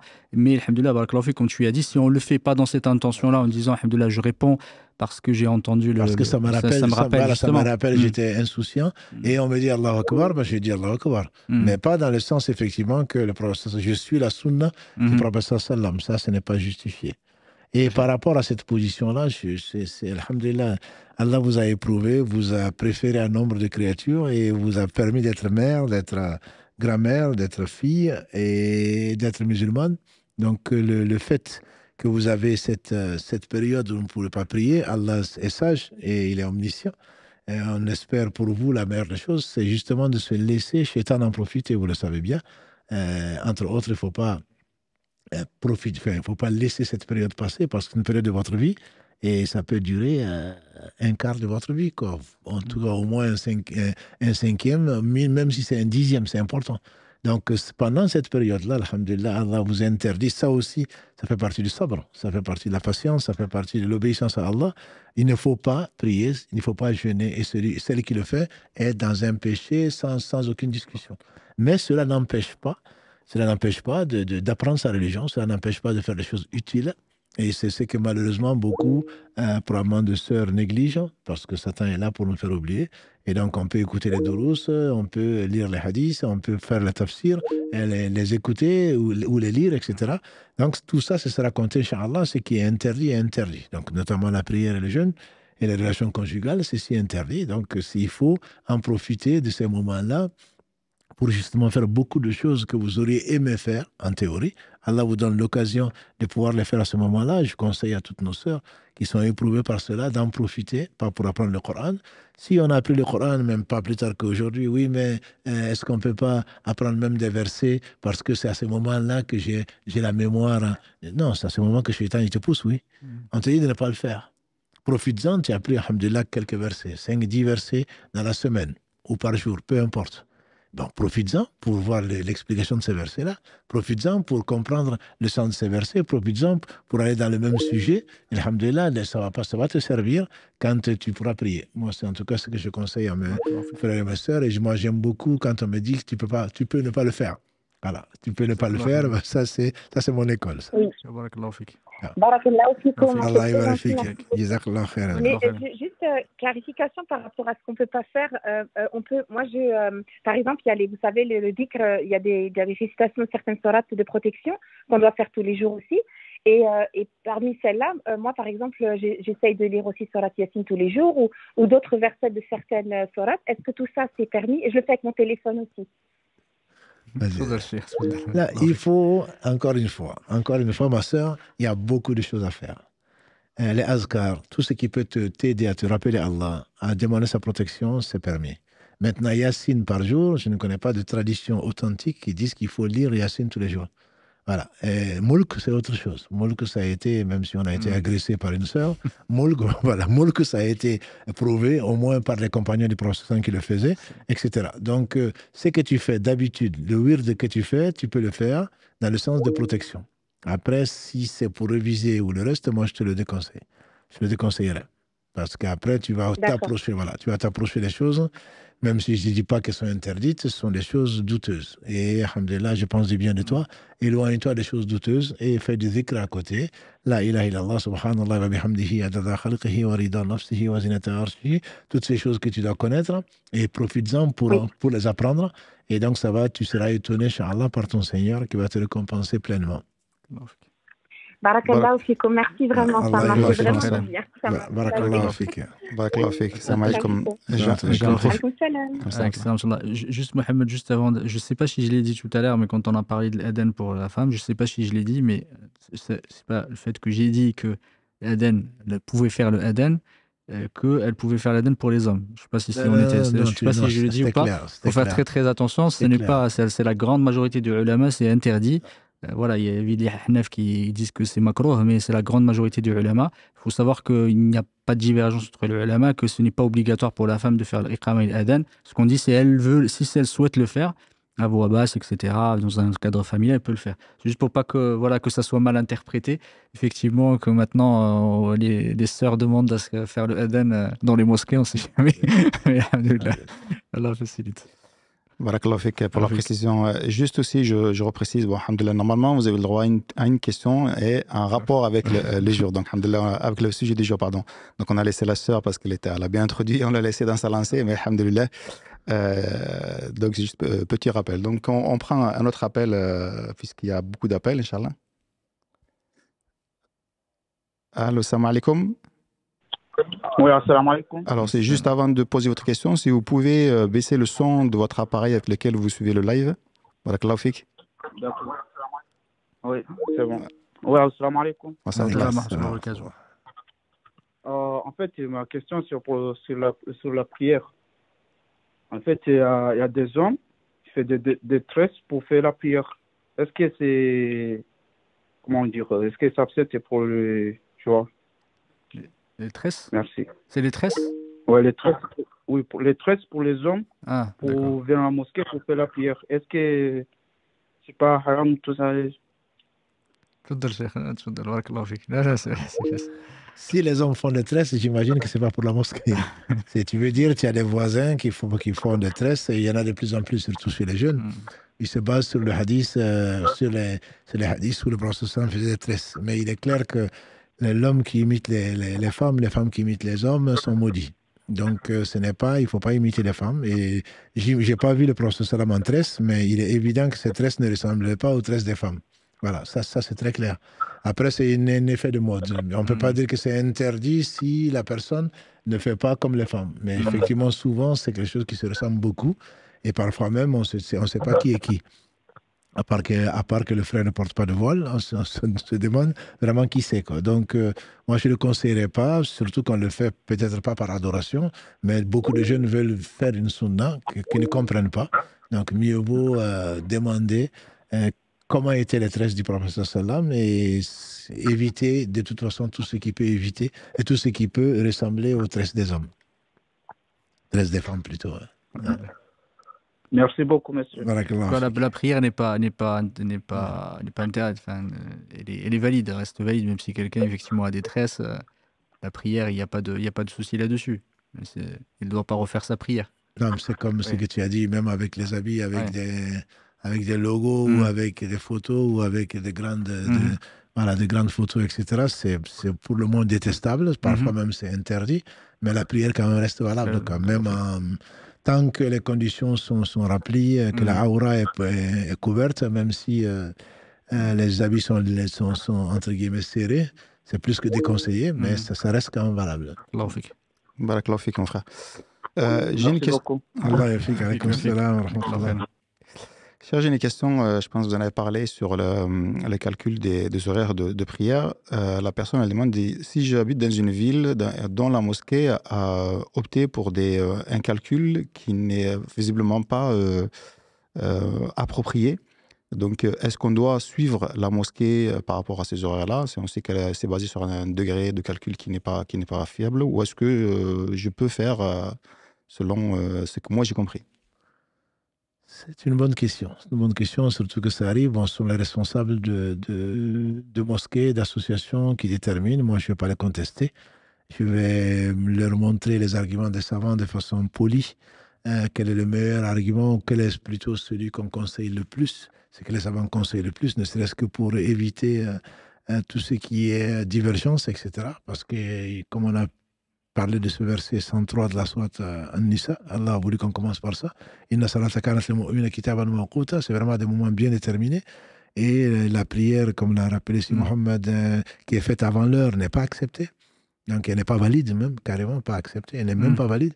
Donc, avec gentillesse, avec sagesse, ramener les avis des savants dessus après avoir prienté avec le responsable ou autre chose. Voilà, pas comme donneur de leçons comme le font certains jeunes. Et si malgré ça ils le font, moi je prierai derrière eux, simplement sur l'avis que je connais du Cheikh Albani, c'est ensuite de refaire la prière. Quand on est convaincu que l'heure n'est pas rentrée, sa prière n'est pas valable. Celui qui a prié, sa prière est valable. Je ne dis pas qu'elle est acceptée. Mais toi qui es derrière et que tu sais, tu es convaincu que la prière n'est pas valable et que l'heure n'est pas rentrée, ta prière n'est pas valable. Voilà. Tu te lèves maintenant, tu veux faire le maghrib et alhamdulillah, il y a des nuages partout, tu te dis Allah Akbar. Le soleil réapparaît, et bien ta prière du maghrib est nulle. Tu dois la refaire parce que ce n'est pas l'heure du maghrib. Mais au moment où tu la faisais, tu étais convaincu que c'était le maghrib. Pour n'importe quelle prière, bien sûr. Donc, il ne faut pas que Shaitan t'empêche de faire des pas qui vont t'amener des hasanats, de prier en groupe, de l'esprit de l'islam, c'est vraiment l'unité du groupe, ne serait-ce que pour la prière, etc. C'est comme pour l'Aïd, voilà, tu dois y aller. Et donc, à ce moment-ci, tu es convaincu que l'heure de la prière n'est pas rentrée, rentre chez toi, Inch'Allah, tu auras fait une nafila avec le groupe, tu ne seras pas séparé du groupe. C'est l'avis que je conseille, en tout cas, que j'ai entendu. C'est l'avis que je conseille, plutôt que de rentrer dans des divergences et surtout de faire une autre mosquée. Il y a des gens, par excès de zèle, surtout par ignorance de l'esprit de l'islam, ils vont dire, puisqu'ils suivent 12 degrés, pour ne pas le citer, ils vont attendre, venir en retard et faire une autre prière en groupe, avec 15 degrés ou 18 degrés. Ça, à ma connaissance, c'est interdit. C'est informellement interdit. Certains le font parce qu'ils n'aiment pas l'imam, mais ceux-là, parce qu'ils imposent. Hein. Et comme on le sait, c'est pour le moins déconseillé de faire 2 groupes exprès dans une mosquée. Certains, même beaucoup de savants, vont jusqu'à l'interdire. Voilà. Donc, il faut vraiment faire attention. L'esprit doit être l'esprit de l'islam, doit être l'esprit de la fraternité, d'obéir aux autorités tant que ce n'est pas une désobéissance à Allah subhanahu wa ta'ala. Ils peuvent se tromper. Et voilà, Allahu A'lam. En tout cas, tu as parlé de cet esprit vraiment derrière la prière. C'est même, il y a certains ulama qui ont interdit les 2 vendredis dans une même ville. Dans une même ville. Et c'est même, ils te disent effectivement, il faut qu'il y a vraiment ce devoir d'unité et de fraternité. Et barakallahu fik, on peut avoir parlé, la fitna est parfois plus grave que l'assassinat et le meurtre lui-même. C'est qu'il faut faire attention par rapport à la fitna que ça peut engendrer dans certaines mosquées. Quel est l'intérêt derrière malheureusement, parfois, on ne va pas dire que c'est un détail, c'est important, mais les conséquences que ça peut avoir peuvent être beaucoup plus graves que effectivement la finalité ou ce qu'on souhaite mettre en place. Alhamdoulilah, s'ils ne veulent pas écouter, comme tu as dit, barakallahu fik, Allah subhanahu wa ta'ala jugera le jour du jugement dernier des intentions des uns et des autres et de leurs actes. Mais comme tu as dit, barakallahu fik, Allah te récompense par le meilleur. C'est vraiment très très sage la réponse, d'éviter la fitna et, alhamdoulilah, et surtout venir prier en groupe. Parce que si finalement tu es convaincu qu'ils sont dans le tort, etc., que tu ne veux pas prier derrière eux, prie chez toi. Oui. C'est le moindre mal, entre guillemets. Moi, je sais que ce que je conseillerais, c'est que tu viennes avec les musulmans. Ils restent des frères, même s'ils se trompent, ils restent des frères. Et peut-être qu'en te voyant, et peut-être que tu as sympathisé, peut-être qu'Allah va ouvrir leur cœur, et au moins le tien. pour ne pas garder de la haine Barakallahu fik. contre les musulmans. Allahu a'la wa a'lam. Barakallahu fik. Barakallahu fik. Ça me permet de rebondir sur une autre question qui va un peu dans ce sens-là. C'est qu'il y en a qui disent que le temps entre le Maghrib et l'Isha ne doit pas dépasser 1 heure. Est-ce que c'est réel? Est-ce que... Question contemporaine. Question contemporaine, ouais. تفضل شيخ تفضل. Là, on a déjà répondu à cette question, même si ça ne plaît pas aux gens. Voilà, on a déjà répondu à cette question. Il n'y a personne scientifiquement qui peut dire entre le temps entre le Maghrib et l'Isha ne doit pas dépasser 1 heure. Il y a deux choses l'une. C'est qu'on verra, Inch'Allah, avec Si Mohammed, c'est est-ce qu'on peut regrouper, dans quelles conditions, etc. Ça, c'est autre chose. Mais on ne peut pas fixer 1 heure en disant que le Maghreb, toi tu es au Maghreb peut-être, ou tu es en Afrique du Sud, ou tu es je ne sais où, en Mongolie, en disant que chez nous, ça n'a jamais dépassé 1 heure. Ça, c'est autre chose. Mais tu ne peux pas dire entre le temps ne dépasse jamais 1 heure. Ce sont des conditions cosmologiques, c'est de l'astronomie. Tu ne peux pas, toi, déterminer en disant que jamais entre Maghreb et Isha, bon, à Tombouctou peut-être. Et voilà. Mais ce n'est pas, tu ne peux pas déterminer en disant que c'est 1 heure maximum, comme on entend parfois, pour se donner des fatwas. Et donc, certaines mosquées, à partir de maintenant d'ailleurs, du fin mai, une fois que le Isha, l'entrée dépasse 11 heures, enfin 23 heures, ça y est, ils s'arrangent toujours pour trouver des fatwas. À ma connaissance, on ne peut pas se baser dessus. Il n'y a aucune preuve scientifique pour dire qu'entre le Maghreb et l'Isha, il n'y a jamais plus d'1 heure. Dans ton village peut-être, mais pas... En tout cas, barakallahu fik, il faut se baser sur des fatwas, mais les fatwas, elles sont contextuelles. Ouais. Celui qui a mis cette fatwa en disant qu'il y a pas de, ça ne dépasse pas 1 heure, mais c'est par rapport à son environnement, c'est par rapport à la ville où il se trouve, ou le pays où il se trouve. Il va pas parler effectivement de dire que ça dépasse pas 1 heure quand il y a des signes barakallahu fik naturels et dire non mais j'en parle pas, enfin je les regarde pas. Le prophète nous a bien déterminé les heures et on doit chacun suivre effectivement ces signes là pour déterminer les heures de prière. Et si on fait autrement, c'est qu'on a désobéi au prophète ça c'est une certitude. Mais malheureusement, comme tu as dit, on a de plus en plus on cherche on cherche des fatwas à gauche à droite justement pour justifier justifier quelques choix qu'on fait ou justifier des choix basés malheureusement sur la passion ou par des intérêts personnels. Et le mieux, c'est de suivre la sunna du prophète malgré les difficultés que ça peut poser, parce que la religion, de toute manière, pose il y a toujours une contrainte. On ne peut pas, même si la religion est venue pour lever la difficulté profonde et très importante, là, les obligations religieuses impose quand même de la contrainte. Sinon, voilà, effectivement, la facilité dans toute chose, on ne peut pas l'imaginer. Certains qui se basent sur Rafa al-Haraj, effectivement, lever la difficulté, sur l'Yusr de la facilité, pour tout faciliter. À chaque fois qu'il y a une difficulté, presque il n'y a plus de prière. Voilà, l'heure du Isha, on va faire le jama. Et on trouve toujours des solutions. Il a des difficultés au travail, il peut jeûner, il n'y a pas de problème. Ça y est, après, petit à petit, en suivant ce principe de toujours la facilité, il n'y aura plus de religion à un moment. Et surtout, il faut savoir, c'est qu'on essaie, qu'Allah nous rassemble avec eux. Les savants, ce sont les héritiers des prophètes, je vous assure, ils nous aiment. Ils veulent du bien pour nous, c'est pas pour les difficultés. S'ils ont divergé, c'est pas pour faire le malin, c'est pas pour faire le savant. Ils ont tout fait et qu'Allah les récompense par le meilleur. Avec nous, on pense en tout cas qu'ils ont la meilleure intention. C'est pour aider la communauté qu'ils ont réfléchi ça et toujours en ayant en tête donc la facilité. S'ils ne voient pas de possibilités de ce que toi tu vois, c'est pas parce qu'ils vivent en Arabie ou parce qu'ils n'ont pas ces problèmes que toi tu as. Non, ils ont beaucoup plus de problèmes que toi. Donc simplement, leur crainte d'Allah les a amenés à faire des déductions que toi, tes passions t'empêchent de faire. Tout à fait. Barakallahu fikum. Un appel, Karim. Allô, salam alaikum. Alaykoum salam wa rahmatullahi wa barakatuh. Salam alaikum. Je voulais savoir concernant la prière, vu qu'on est en train de parler, mais vous remerciant d'abord pour ce que vous faites pour nous, qu'Allah nous compte parmi ses bien aimés, Inch'Allah. J'ai ma belle-mère, il y a quelqu'un, je ne sais pas qui lui a dit ça, mais je me pose la question parce que des fois il fait le dos et l'anse parce qu'elle est malade, mais je l'avais dit que je pense que il faut se renseigner plus parce que j'ai un doute là-dessus. Et quand il fait la prière de Dour, il fait la prière d'Allah en même temps et il fait les Maharb, il fait la Isha en même temps. Et je voulais savoir votre avis sur ce point-là, s'il vous plaît. C'est peut-être si Mohamed qui lui a dit ça. Merci. C'est peut-être lui qui lui a dit ça, parce qu'on verra, Inch'Allah, peut-être la semaine prochaine, mais tu peux répondre déjà à la question. On verra ça, Inch'Allah, dans le détail. Il y a effectivement des possibilités de le faire pour le malade. J'insiste. Non.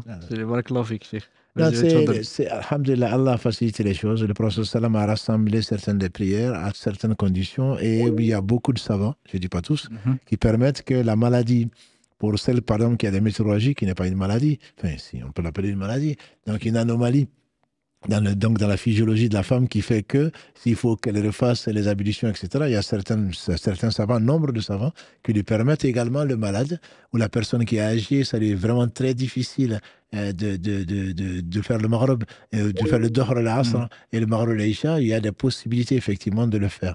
Après, maintenant, bon, ce sont des avis et on le détaillera peut-être la semaine prochaine.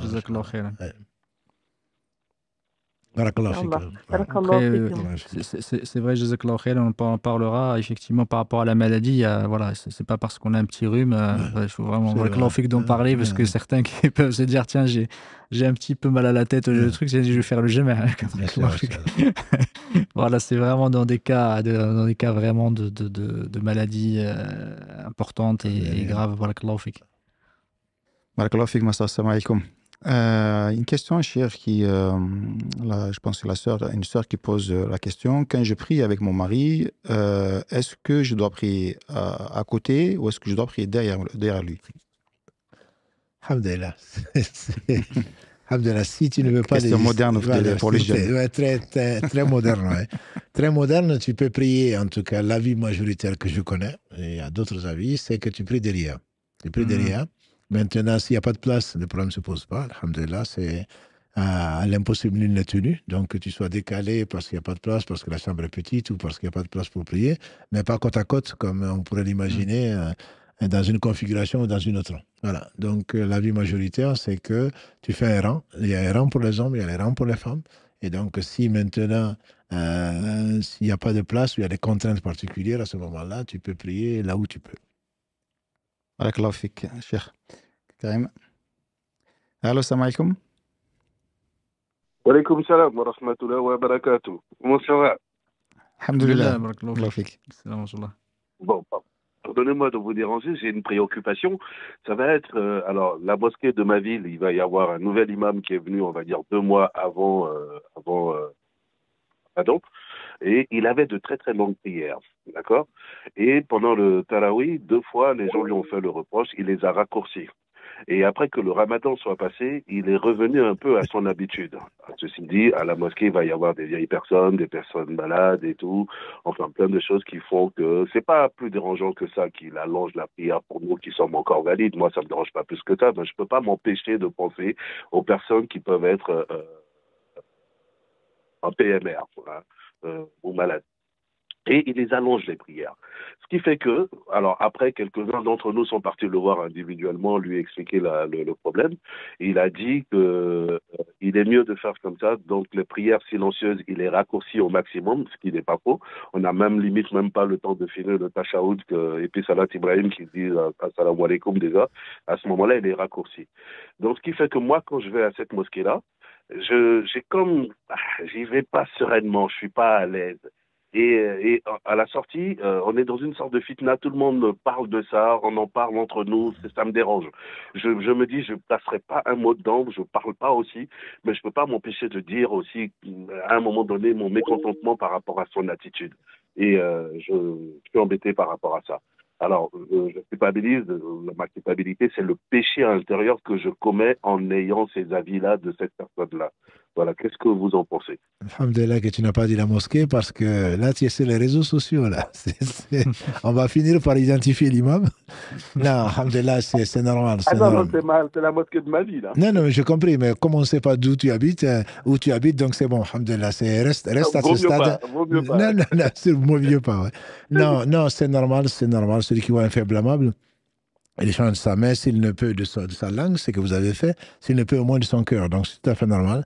C'est lui qui n'est pas dans la sunna. Là, le prophète sallam a dit que l'imam donc, se doit de tenir compte justement il n'a pas dit des PMR, des personnes âgées, voilà, des gens qui sont pressés, etc., des voyageurs. Donc il n'a pas à le faire. S'il veut faire le par contre, il aurait pu le faire pour le tarawih, à la limite, parce que ce n'est pas une obligation. Et celui qui veut prier derrière lui, prie derrière lui. Par contre, pour les prières normales, il doit s'incliner et prendre un peu de temps. Il doit faire la prosternation pas trop longtemps, mais prendre le temps de bien le faire, etc. Donc c'est tout à fait normal que vous ayez, et je trouve même très positif, que vous ayez le voir individuellement plutôt que de faire une pétition. Parce qu'on a des frères aussi, pour un oui, pour un non, ils vont faire une pétition contre l'imam. Et ça, c'est pas du tout fraternel. C'était comme si Mohammed le dit souvent, la haine, l'animosité et l'injustice sont les deux bases sur lesquelles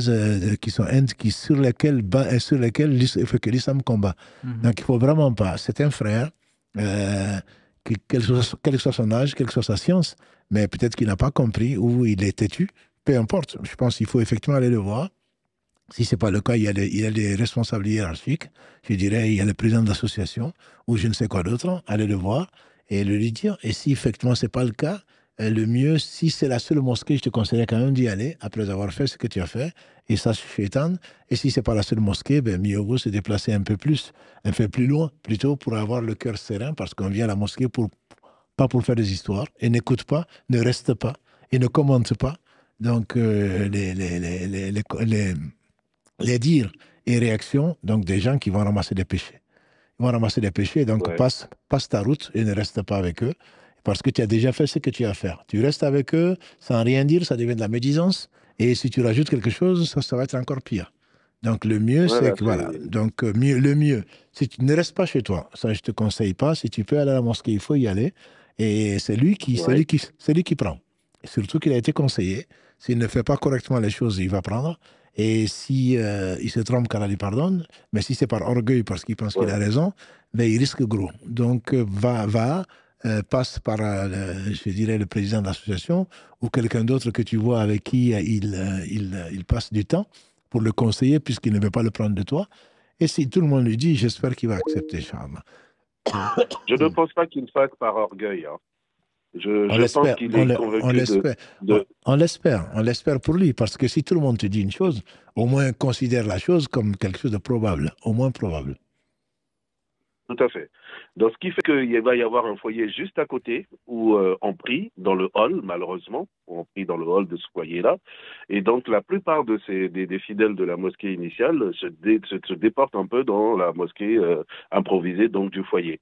Là aussi, il va y avoir un petit problème parce que moi, je pense qu'on gêne un tout petit peu le passage, mais on laisse quand même un passage. On ne doit pas être une gêne, nous, pour les gens. Ceci dit, je l'entends, mais on laisse un passage et tout.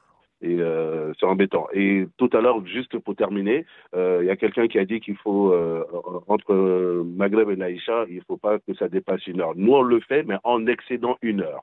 En excédant 1 heure. C'est-à-dire qu'on se dit 1h10 après Maghreb, on peut la faire. Donc nous, on fait ça à 23h. Voilà. 23h10. Pourquoi ? Parce que ça vous arrange. Nous, on n'a pas dit 1 heure, mais on a dit 1h10. Moi, je dis 1h15. Et l'autre va dire 1h20. Non, faut pas.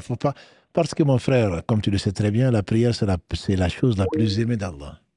Et si Allah ne l'accepte pas demain, au jour du jugement dernier, ça va nous coûter cher. Et donc, il ne faut pas jouer avec le feu. Je ne dis pas qu'il faille le mettre jusqu'à minuit. Ce n'est pas ce que j'ai dit. Simplement, il faut faire attention. Il faut faire très, très attention. Déjà, de nos prières, a dit le prophète sallallahu alayhi wa sallam, chacun d'entre vous n'aura que la moitié de sa prière. Il a dit jusqu'au 10e. Tout à fait. Et si on prie avant l'heure, l'unanimité des savants disent que la prière est invalide. Voilà. Ça va être de la gym. Voilà. Donc, il faut vraiment faire attention. Ne suis pas les gens qui vont te fixer 1h10. Pourquoi 1h10 ? Pourquoi pas 40 minutes ? 1h10 ? Non, parce que... Pourquoi ? Demande-leur pourquoi. Après, ça va être 1h15. Bon, je crois que j'ai la réponse. C'est un foyer et la plupart sont des personnes qui travaillent très tôt le matin, voire à 4h du matin, 5h du matin. Voilà. Et justement, qu'ils le prennent, qu'ils prennent leurs responsabilités, mais qu'ils ne fassent pas prier les gens avant l'heure. Voilà. Ce n'est pas des scientifiques. Je veux dire qu'eux, ils déduisent et qu'ils fassent le Maghreb et l'Aïcha ensemble, on le verra peut-être la semaine prochaine, etc. Peut-être. Mais ils n'ont pas, ce n'est pas une unanimité, on va en discuter, Inch'Allah, mais il ne faut pas qu'ils fassent faire les gens, il faut qu'ils fassent perdre plutôt. Et ils ne sont pas des savants, ils n'ont pas à faire ça. C'est tout ce que je peux leur conseiller. Barakallahu fik. Allah Vraiment, vous yaghfir êtes de très, très, très belles personnes, tous les trois. Vraiment, qu'Allah vous Tous préserve. les quatre. Tous les quatre. Tout ce que désire vos cœurs. Et vous guide vraiment. Amin. Amin, Amin. amin. Tout ce que vous êtes en train de Amin. faire. Jazakallah Barakallahu khair. fik. Allah yaghfir. Ambe. Salam alaikum. Kambe khair. Un autre appel, Karim. Allô, salam alaikum. Alaykoum salam wa rahmatullahi wa barakatuh. Je veux poser une question. En fait, je voulais savoir si les. En fait, j'ai suivi l'émission en cours de route. Est-ce que c'est basé simplement sur la prière ou on peut poser d'autres questions, s'il vous plaît? C'est uniquement sur le sujet du jour, donc sur la prière, oui, en effet. Ah, d'accord. Ouais. Ok. Bah, Sinon, écoutez, j'enverrai peut-être. Vous Comment pouvez rappeler le lundi, Inch'Allah, l'émission de lundi où les sujets, c'est un peu plus libre. D'accord. Lundi à quelle heure, s'il vous plaît? Toujours pareil, 19h. 19. D'accord, Inch'Allah. Shukran jazil. Barakallahu fik. Notre appel, Karim. Allô, salam alaikum. D'accord, lundi à quelle heure? Allô, salam alaikum. Wa alaikum salam wa rahmatullah. Si vous pouvez juste baisser l'appareil avec lequel vous suivez le live derrière parce que ça fait de l'écho. Oui, c'est bon. Salam alaikum wa rahmatullahi wa Wa barakatuh. alaikum salam. Déjà, je tenais à vous remercier. Barakallahu Allah vous récompense pour tout ce que vous faites. Amin. Et je demande à Allah de laisser le cher longtemps pour qu'on puisse profiter de sa science et de sa sagesse. Là où elle est bien, Inch'Allah. Et je demande aussi à Allah de donner à chaque personne, Inch'Allah, la chance d'écouter ces genres d'émissions parce que c'est ce genre d'émissions qui font que moi, personnellement, ça m'aide beaucoup. À chaque fois que je parle, je réfléchis. Tout ce que je fais, je pense à ça. Donc, franchement, ça m'aide beaucoup. Alhamdulillah. Qu'Allah t'en fasse profiter. J'ai une question. Oui. Je suis enceinte. Et du coup, aujourd'hui, en fait, ce matin, j'ai eu un décollement trophoblastique. C'est-à-dire, j'ai du sang qui coule beaucoup. Et j'ai pas prié. J'ai eu la prière de Fajr, oui, mais la prière de Dor et de Asr, j'ai pas prié. Du coup, je me posais la question si j'ai le droit de prier ou pas, sachant que la grossesse, elle est toujours là. Non. Qu'Allah te facilite, j'espère que tu as consulté au moins par téléphone la gynécologue. Au moins pour ne pas rester dans cette situation-là en disant ma mère m'a dit que quand ça arrive, il faut attacher 2 pagnes au lieu de 3. Non, ça c'est important. Je sais que nos traditions sont très dures et que souvent on les suit, alors qu'en réalité on a la chance, alhamdoulilah, de pouvoir consulter des spécialistes. Et ensuite, vous devez prier. Vous faites les ablutions comme vous pouvez. Si vous pouvez vraiment pas bouger du tout, vous faites le tayammum, mais faites les ablutions si vous pouvez et priez et protégez-vous et priez le Dohr. On va faire comme la sœur qui a appelé, priez le Dohr et l'Asr avant que le soleil ne se couche. Parce que vous avez encore cette chance, alhamdoulilah, que ce n'est pas encore le Maghreb, enfin, au moins je l'espère. Et vous faites donc, là il n'y a pas de problème. Même si malgré l'écoulement, on a déjà vu il y a 2 semaines ou la semaine dernière, enfin non, plutôt, je ne sais plus, on a déjà vu, donc vous pouvez refaire la prière. On a vu ça il y a plus de 3 semaines. Voilà, vous pouvez faire refaire les ablutions avant toute prière ou avant l'entrée. Aujourd'hui, bien sûr, c'est déjà l'entrée du Asr. Vous faites les ablutions et vous pouvez faire le Dohr al-Asr et faites-le avant que le soleil ne se couche, Inch'Allah. Ok, merci beaucoup. Comme mon père avait l'habitude de le dire, on ne sait pas quand on est bon avec Allah, mais on sait quand Allah est bon avec nous. Et moi, alhamdoulilah, je ne me plains pas. Je sais que Dieu a été bon avec moi quand il a mis sur ma route votre émission. Je remercie Allah tous les jours et je ne saurais jamais le remercier pour tout le bien que j'ai eu grâce à votre émission. Allah vous récompense. Allah vous récompense. Amin. Salam alaikum wa rahmatullahi wa barakatuh. Barakallahu fik. Alaykum salam wa rahmatullahi wa barakatuh. Salam alaikum. Cher, j'ai une autre question concernant toujours les différentes pratiques qu'on peut voir dans les mosquées. Alhamdoulilah, une fois j'étais en voyage et j'ai réussi à trouver une mosquée dans un petit village pour faire la Jumu'ah. Et à l'heure du Dor, donc, il y a le Adhan. Et là, tout le monde, après le Adhan, s'est levé, ils ont fait 2 rak'at. Et après, on a attendu pendant pratiquement une demi-heure Et là, moi, je pensais que, en fait, je me suis dit, peut-être petite mosquée, il n'y a pas de Jumu'ah. Finalement, non, ils ont refait le Adhan, et là, l'imam est arrivé, on a commencé la Jumu'ah. Oui. Est-ce que ça a existé du temps du prophète sallam? Est-ce que c'est comment peut-on expliquer en fait ces pratiques? J'avais jamais vu ça dans aucune des mosquées jusqu'à présent. Alhamdulillah, c'est bien de voyager. Ça Exactement. forme la jeunesse. Exactement. Ça forme Non, il y a des pratiques, c'est-à-dire que j'imagine, hein, je ne sais pas, j'imagine que ce sont des pratiques qui sont basées sur du temps d'Othman. Il y a un Kala Lagré, du temps du professeur, il y avait un seul adhan. Du temps de Abu Bakr, du temps d'Omar aussi. Mais comme la cité était grande, ce n'est pas le cas de ton village, Othman a demandé à l'entrée de l'heure, Kala Lagré, de faire l'adhan au marché. Et ensuite le temps de plier les affaires, et les gens venaient donc à la Jumu'ah, ensuite il y avait l'adhan et il y avait donc la khutbah. J'imagine que les gens ont pris ça, et dans certaines mosquées qui sont pleines, hein, on fait 2 voire 3, donc 3 adhan. C'est pas du tout une sunna. Ça peut s'expliquer. Le prophète nous a dit de suivre la sunna de sa sunna et la sunna de Khulafa, donc il n'y a pas de problème. Othman l'a fait faire au marché. Si on te l'avait fait faire au marché, je pense qu'il n'y a pas de problème. Mais puisqu'ils sont habitués, ils ont pris ça d'un imam, je ne sais plus lequel, ils ne savent même pas d'où ils l'ont pris. Ils fait l'adhan à l'entrée de l'heure. Ils font 2 rakats parce qu'après l'adhan, il est conseillé de faire 2 rakats. Et ils attendent que l'imam vienne, et donc 30 minutes après peut-être, pour faire un autre adhan et un autre iqamah. C'est comme ça que je l'explique. Après, bon, je ne connais pas le nom je ne sais pas vraiment si c'est la vraie raison.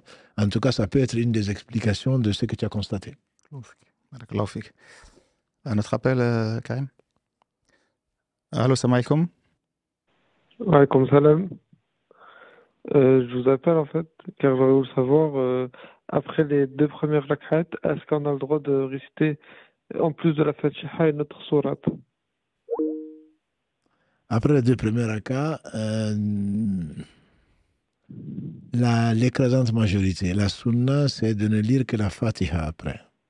Il est arrivé au prophète sallam qu'on entende, j'imagine que c'est les prières. De toute façon, la 3e et la 4e, c'est forcément Abu Abbas.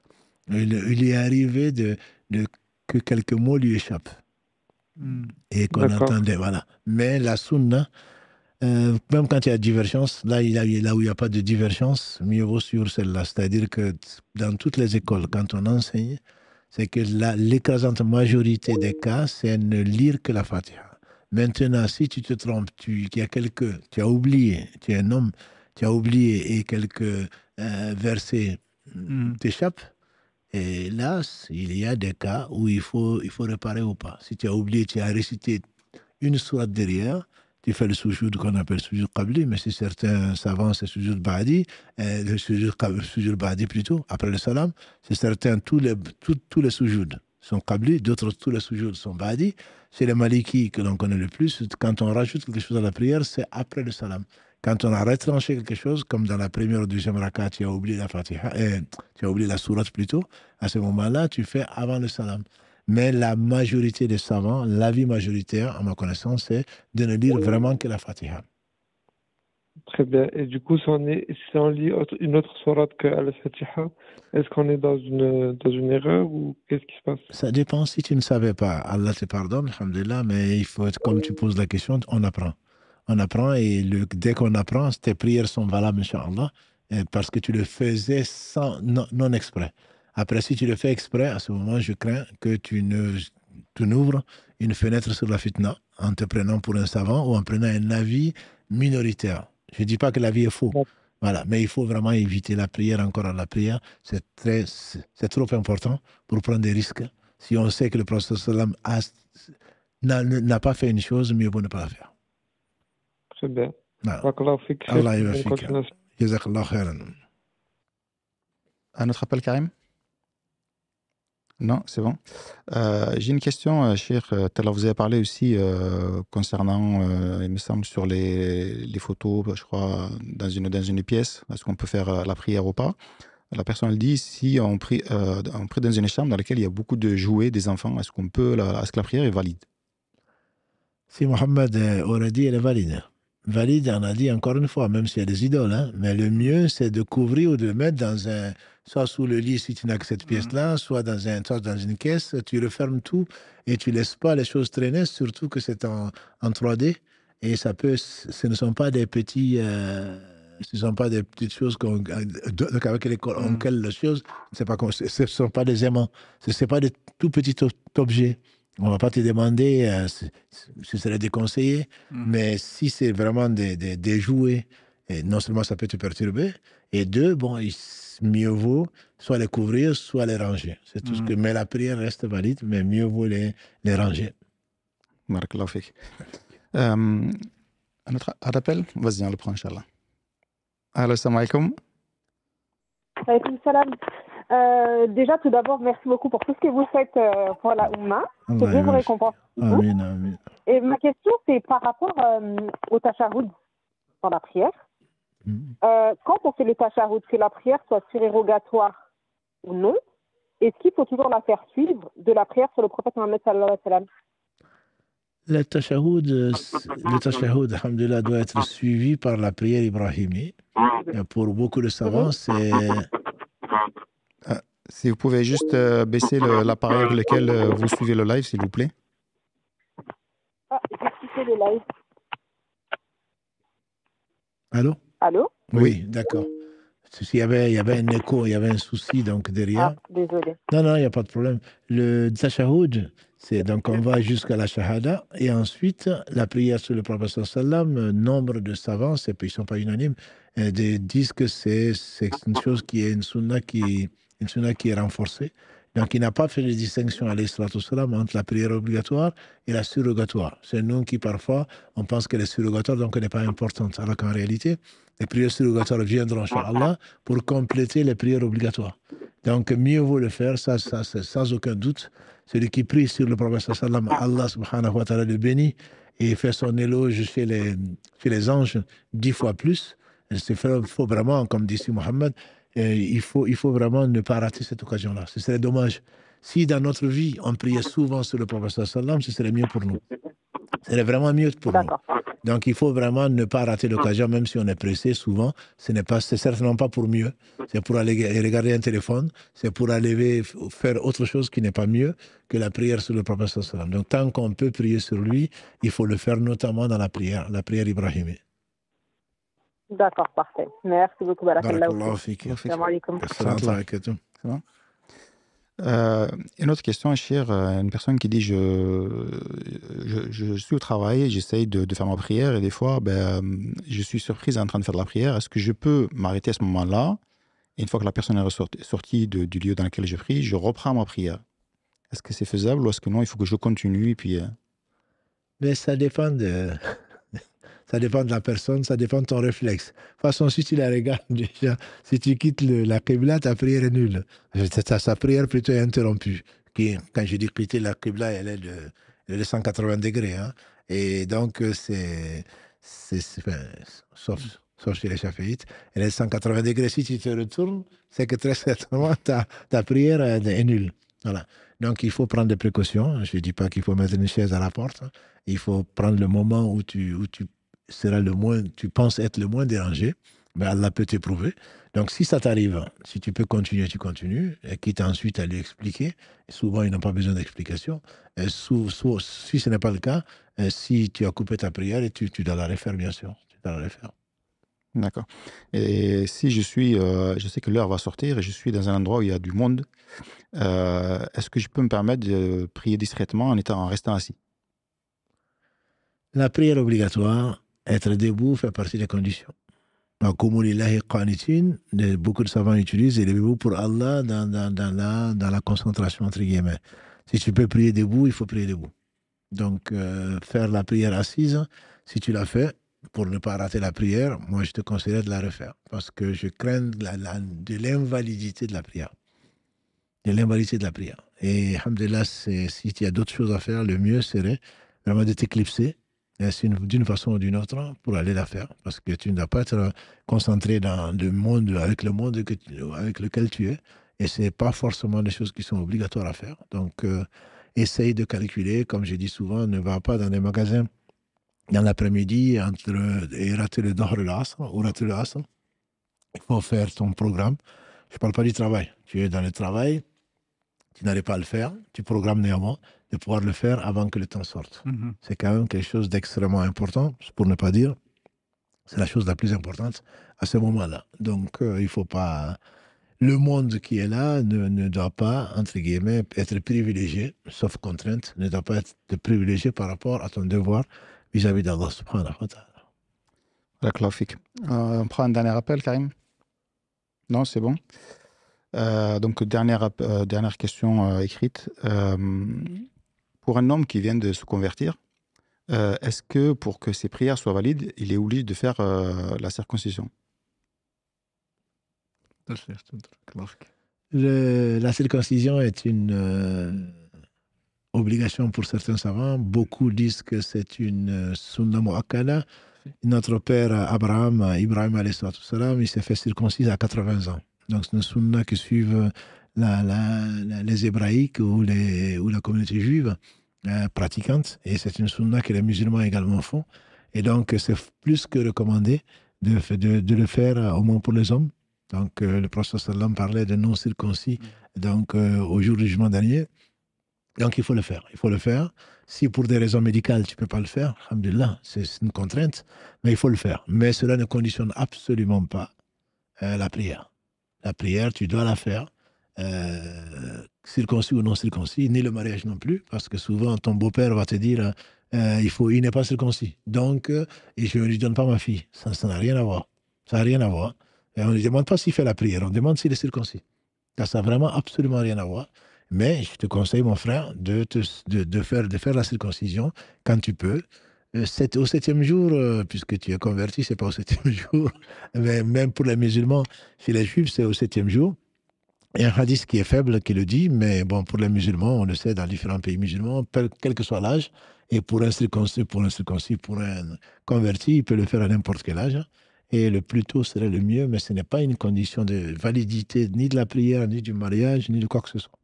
Voilà. Donc la personne se doit de se préparer psychologiquement, de trouver quelqu'un de compétent et de se faire circoncire en espérant la récompense, en suivant la sunna de notre père Ibrahim alayhi salatu wassalam.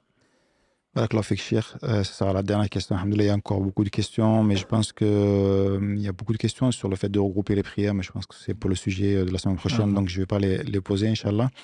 Je remercie en tout cas tous les fidèles aussi de votre présence et désolé encore une fois pour vos questions que je n'ai pas pu noter et qu'on essaiera de répondre peut-être très certainement la semaine prochaine, ou n'hésitez pas aussi d'appeler le lundi pour l'émission aux questions ouvertes. Et je remercie les frères aussi, Karim et Cheikh Mohamed. Et Mohamed, je te laisse terminer, Inch'Allah, pour ce soir. Jazakallah khairan. Barakallahu fik. Jazakallah khairan, Cheikh. Qu'Allah te récompense par le meilleur.